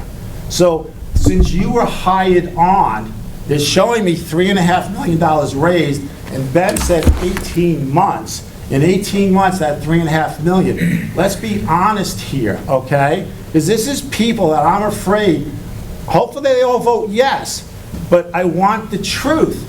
So you did not raise in 18 months $3.5 million because there was money before that. So where is that money then that was raised, like the $2 million that was for the new build, or the $2.5 million? I don't know what you're talking about, Jim. You don't know what I'm talking about. No. So at one point, when I was on the board, okay, you guys were given permission 5 years ago or 4 years ago to start raising money, and certain people pledged. It's $200,000. I showed it on the slide. There was 150 and then 200. That's what got us to March of this year. Yeah, no. You raised more than that because you had other money coming in. I'll go back to the minutes to find out something, but there were more than $3.5 million. So in 18 months, you raised $3.5. I'll give you that, okay? But I just told you that your whole $3.5 million just got eaten up in a banned interest rate. It's gone. And if the building keeps on, like, if the building in my mind is not going to go to Act 250 right away, you need to raise $6 million for or $5 million for escalation the next year and the next year. And I'm sorry, because like Lee Sherwood with whatever, you know, this goes back to the first year. He designed a building, Ben, you weren't here yet, Sherry, you were here, and I said, what about the setbacks from the river? What about the flood zone? What about the stormwater? 6 months later, an architect says, oh my God, who would have thought of stormwater and setbacks and this and that or whatever? I mean, you don't have your Act 250 yet. Stormwater has changed since, because there's a 3-acre rule. So they have just been updated. We know that, right, Michael? Because we're going through this TIF thing. So they have changed there's a 3-acre rule. Schools are gonna get hammered on that. So I just want real numbers. And what I have here is basically you guys pick it apart. But this to me is the real numbers. A house at $287,000 today is paying $7,093. And without anything, that house will be $8,763. But you're telling them that it's, oh, you got $8,811 back before, and then the next, without Act 127, they're at $10,165. Hey, Jim, what do you do with the yield in this model? Where's the yield? Which yield? The property yield. The yield that's You used said to- you can't do it. What did you do with the yield? So you in yours, you estimated the yield change? You have to make an assumption about what the yield's going to do. Well, I'm making an assumption that our House of Representatives said they only lowered the yield or whatever on it to help get through these 5 years, and there will be a cliff at the end. You can't set an actual tax rate without knowing what the yield is. You can't set an actual tax rate bullshitting to this town that their taxes are not going to be. Right now in FY25, her taxes are going to be $8,763. Without a new building, she's already seeing a $1,700 increase under Act 125. That's true. I'm talking about your 16% column, because that assumes that you're not having the cap apply. But you'd have to have a yield in that situation, and that's incredibly high. That's really high, and I think that's the scariest thing about tonight, is what you're doing on the screen right now. Well, I think what's really scary is that you're putting a vote out without real numbers. So I said, here, I'll send you this, okay? Yeah, please And then do. you come, but you don't know what the yield is going to be. Yeah, I model it 3 different ways, low, medium, and high, and none of them come out anywhere near what you've got here. So, okay, you want me to change it to what? So maybe the $15,000 in 28 is $12,000? Why don't you send it to us, Jim, and Yeah. we'll review it and get back to you. So why don't you send me your figures of your yield instead of just showing me?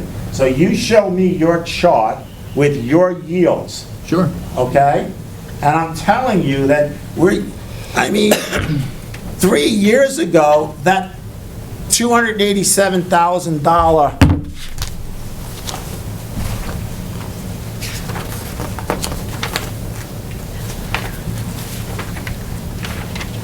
which page, Michael, is our 5-year?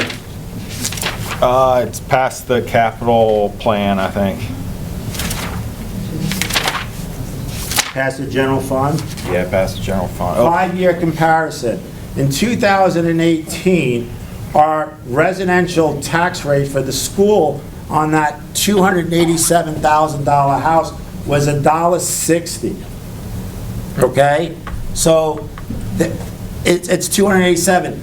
Now it's going to 247, and this is apples to apples because this is with the CLA. Okay? So they went from $1.60 to 247 since 18. They went up 80 cents.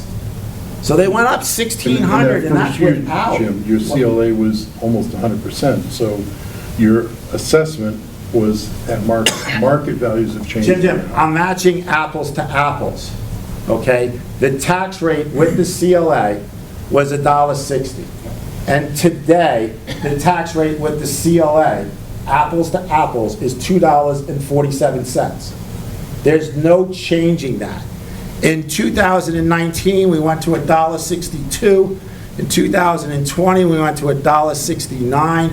2021, we went to $1.81. 2002, we went to $2.002. And in 2023, we went to 2.47. It was a 23% increase. And in 2024, we're going to be $3.05. That's apples to apples with the way the school is going, and no new build. So what I hear from folks today is that, if we do nothing, we don't have a school. And if we do nothing now, there's cinder blocks falling from the ceiling because it's a cinder block building.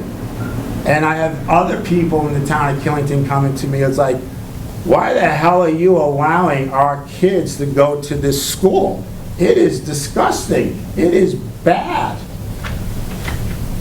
And then they're like, Rutland is at $1.31, and if I took the $1.31 of their base rate, and they didn't use Act 127, our tax rate, instead of being $3.05 this year, would be $2.40, okay? So I know this is ridiculous, but I have people asking me. So on our ballot, Michael, try to figure something out, because what I'm hearing from here is that this building is crumbling, and I warned this board, the school board, if you keep on saying how bad the building is, you're going to scare people away, because they're not going to want to come here to do it. But now they also don't want to afford the property taxes, what I'm hearing, okay? And it's probably a long shot, but I want to see how many articles do we have on this year's vote?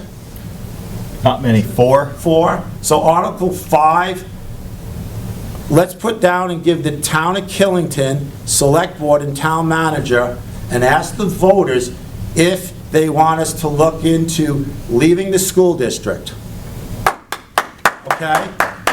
Leave the school, there's no clapping, it's a vote. Because if... Like an impact study. Like an impact study. What would it cost if we moved to Rutland? What would it cost if we went to school choice? Okay? I understand, because I used to tell Barnard and Pomfret, you'd have to put it up for a district-wide vote, okay? And they have to let you out. But I want to see what it would cost us to do that. So come up with some kind of term. Do you have something?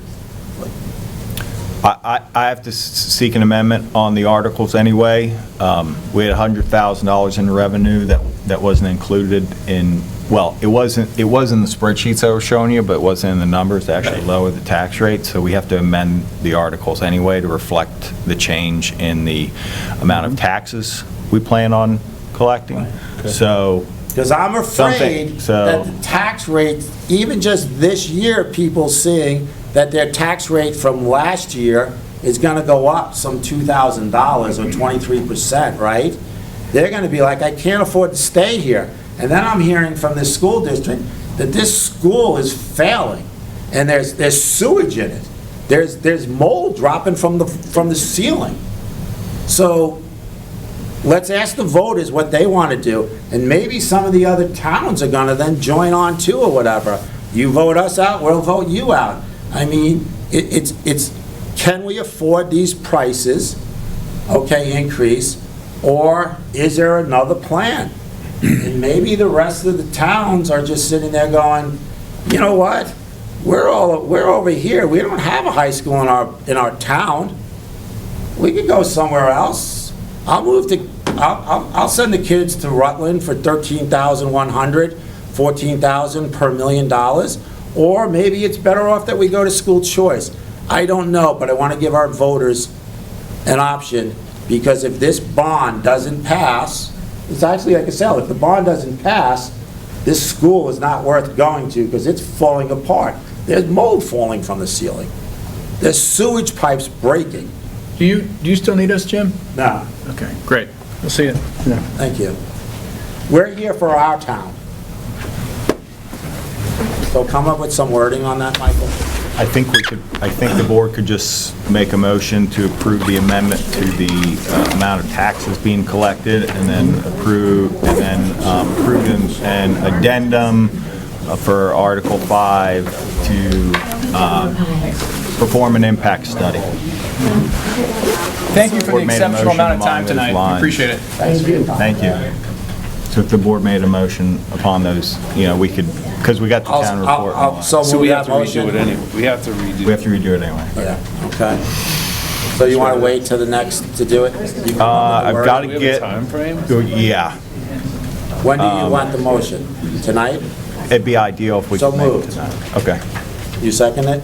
Yeah, I'd second anything to put in front of the voters. All in favor? What do you want it to be? So what it is, it's an amendment to. Just so it's going to be in the notes correctly. It's an amendment to the budget article. The expense is now $7,021,304. I believe we had it at $7,121,304. We expect more non-governmental revenue coming in, so it'd be an amendment to how much is going to be collected through taxes, and then an amendment, and then an addendum to Article 5 to perform an impact study, we'll call it, on. So the first one is to amend the tax rate to take advantage of. Not necessarily the rate. Included the first To time. correct, to correct. Yeah. The number Money to that the wasn't correct. included the first time. Right, yeah. Yeah. Yeah. Which is and about a I'm penny in favor- less. Yeah. All in favor? Aye. And What then, do we have next? and then, okay, for Impact the, study. okay, and then an addendum for an impact study. Okay, and then what do we have next on the agenda? We've got cannabis. Oh, boy. We have cannabis. So really, We could use some. you can, so Lisa, John's going out to his car. I provided a hard copy of the proposed map that's written in the draft bylaws, and I also have a hard copy of the bylaws here that include an addendum of cannabis regulated in this town under the zoning bylaws. All of this in preparation of an opt-in or opt-out. So I'm going to make a motion for the town manager to warn the public hearing for the select board, because normally what we do is, and then now that we have the hard copies emailed to us or whatever, well, we have to have, if we start making changes here now, then people are going to say that it wasn't said during the public hearing, correct, Lisa? Yeah, I don't think you should. Make any comments until, Well, no, you can, the select board can make comments, we could, I mean, if you want to walk, I can walk you through it. you want to walk through quickly? How quickly? Quicker than school. Zoning bylaw, we've updated the definition section to include all the various cannabis establishments. The definition is based on a licensed establishment, so it's not, somebody who's growing or even producing gummies for their own consumption. This is all licensed facilities, licensed by the state Cannabis Control Commission. Then going on to the use table, first of all, we've made all the cannabis establishments conditional uses, which means that they all need DRB permits. Okay, and then just to quickly run through, indoor cultivation, proposing in the Valley District, as well as the commercial KB, which is the commercial Killington Basin. I'll get to it. Well, we're also proposing, we've updated our zoning map to reflect the commercial Killington Basin section and the commercial Route 4 section. I picked up the fact that we only show one commercial district on our zoning map, but when you go through our bylaws, for example, it says that nightclubs are allowed only in the commercial basin district, but that district was never identified on the map. So this is really a cleanup of the map. We're not creating any new districts. So just want to be clear that we've clarified the map to split the commercial district, which was already referred to in our zoning bylaw. And then moving on, outdoor cultivation, the legislature actually, after they amended the act to say that outdoor cultivation of cannabis is agriculture and is regulated through agriculture and not through the Cannabis Control Commission. So we have nothing to do with outdoor cultivation. Moving on, manufacturing, same thing, we're only proposing it in the commercial Killington Basin. Cannabis retailer, that's the one I know everyone's most interested, we're only proposing it in the commercial Killington Basin, and again, that would only be allowed if the voters opt in. And then the same thing, laboratory, wholesale, and integrated license. Integrated is if you are both a retailer and, let's say, a manufacturer. Same thing we're proposing in the commercial Killington Basin District. Then we've just put in some general standards. Home occupations, we're just saying, and cannabis retail establishments will not be permitted as a home occupation, but the other establishments would be allowed, but again, only in the commercial Killington Basin District. Size limitation, a cannabis retailer shall not exceed 3,000 square feet in retail floor area, and we define retail floor areas, the floor area dedicated to the display and sale of cannabis. And then we have some separation requirements. The first one is actually mandated by the state, which is that you can't have a cannabis retail establishment within 500 feet of a school, whether it's public or private. We've added, you can't have it within 500 feet of a licensed child facility and 200 feet from a municipal park or recreation facility. That's all? Then we have some So Steve's question, this is where our chance is if you want to say that it should be equal by whatever, a municipal park or whatever. I just said, is that all? Yeah. So I mean, you're supposed to be if it's 300 feet from a fire truck. If you're supposed to be 500 feet from a school, and it's basically for children, really, is what that rule is, okay? So then for a municipal park, it should still be, I think. Do we have any parks in that district that's allowed, really? I don't know. We don't know, like, if somebody is On the later KB on district? going to knock that, because there has been talk of, there could be a piece of land, there could be a park, there could be along, part of the Killington Forward. There could be the town acquires a piece of land, I mean, if... I don't think there is one today, but... Right, but we don't know, so right now, today, no. But why don't we just stick to what, Yeah. it's for children, for schools, so then stick to where kids are gonna be hanging out in parks or whatever. No, I'm fine with that. So you want to amend it to 500 feet? Or No, you had it at 500 feet. No, that's No, for that was schools. 250. For municipal parks, Oh, it's 200. 250? 250. And it's property line to property line, so that's measured. no, I wasn't looking for a change, I just, Okay.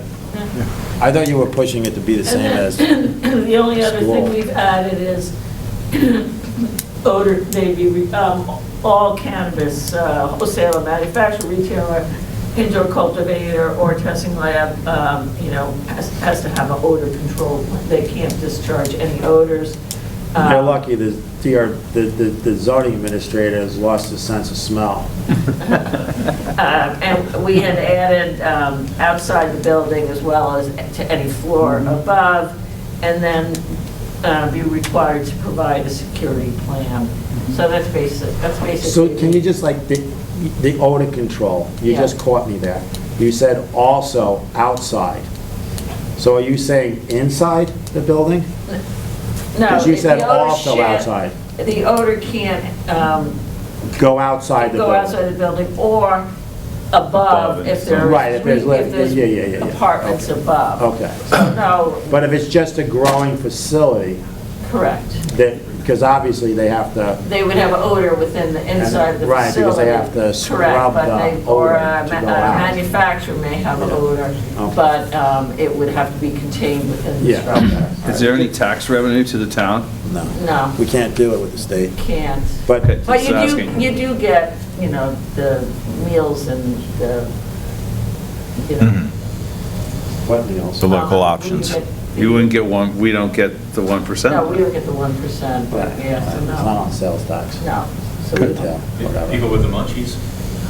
Right. And weed is gonna fund our schools, so that's the plan, it's going to the education fund. So that's the long and the short. Okay? I don't see any changes on the cannabis or whatever, so, I think you guys did good work on it. Yeah, yeah.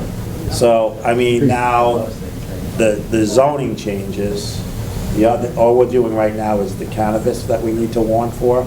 So I'm gonna make a motion to warn the cannabis public hearing for the Well, select board. it's zoning bylaw amendments. Okay, zoning bylaw amendments, For February 12th? as long as we can hit the deadline and get it in the newspaper. Okay, So you have to get it in the Second. paper Wednesday. Wednesday. well, no, Tuesday, 'cause it goes out on Well, yeah. Wednesday. So tomorrow it has to be, We'll have it, Tomorrow? yeah. well, we have tomorrow's Tuesday, Right. to hit Wednesday's paper. Okay. They have to hit the deadline tomorrow to make the 12th, right? Yeah, 15 days, right? 15 Or did days you have- prior. Or did we have one more week? I forgot now. I don't know. Today's My phone 20. died. It's 15, what? Yeah, it's 15 days, so can't remember now. Me neither. Yeah, well, if we do it next week, not this Wednesday's paper, we do it the 31st, and you're saying the 12th, Right. that's only 12, 13 days. Yeah, so it has So to it be- has to be in the paper this week, okay? Okay. And we normally run it a week or two? I think I have it prepared too, so I could get it to you. Public hearing Yeah, notice. so just So I can get it to you first So just get thing. it to tomorrow, Yeah, that's easy. I'll make Okay. okay? Polly's the only one making money on this thing tonight, this meeting. Do On we, weed in general. Yeah, just do we on the need to weed. call in with a, okay, go ahead? All Can in- you just do it? So we're all in favor of that motion, right? Yes. To want it? This one, to warn the cannabis. Jim, The bylaw amendments. Go ahead, Patrick. was the 500 between businesses addressed? Yeah, it's not there. It was removed by the Awesome. planning commission. Planning Commission, Cool, thank you, listen to some people. Yep. They always do, Again, doing great tonight, guys. Thank you. okay? Thanks, Patrick. So, all right, what else do we have? Thank you, Lisa. What else do we have, Michael? We just have town financials. I've looked over it, I don't see any outliers. We're about trending like we did the years previous. Need a motion to approve the town financials. I looked at it before, went through it. We can also table it to the next So meeting. why don't we table to the next meeting? Yeah. The 12th, okay. Yep. What else do we have? Just input. Citizen That's input. it. Citizens input, and Obviously. is there any citizens input in the building? No more? My only input would be that I'd like a motion to add, for the select board to look at alternatives to the educational situation. You know, the new. I don't know where that's gonna go, but it's there. I think it's a good idea. You give people. We've got the draft of the town report in back to us that we submitted, so I'll probably just make the amendment and then chase you guys down for signatures tomorrow. Sure. Anybody, Patrick, do you have any other citizens input? Because it's just a right. Pamela made a great point. She did. Okay, and then other business, I mean, there's no other business. Steve Finer. I answered his question over email. Okay, good. All right, so the next is what? Around 9. Motion to adjourn? Yeah. Get a second? There's nothing on the page. When's our next scheduled meeting? February 12th. So motion to adjourn, Chris seconded, I heard. Second. All in favor? All in favor of adjourning? Aye. Aye.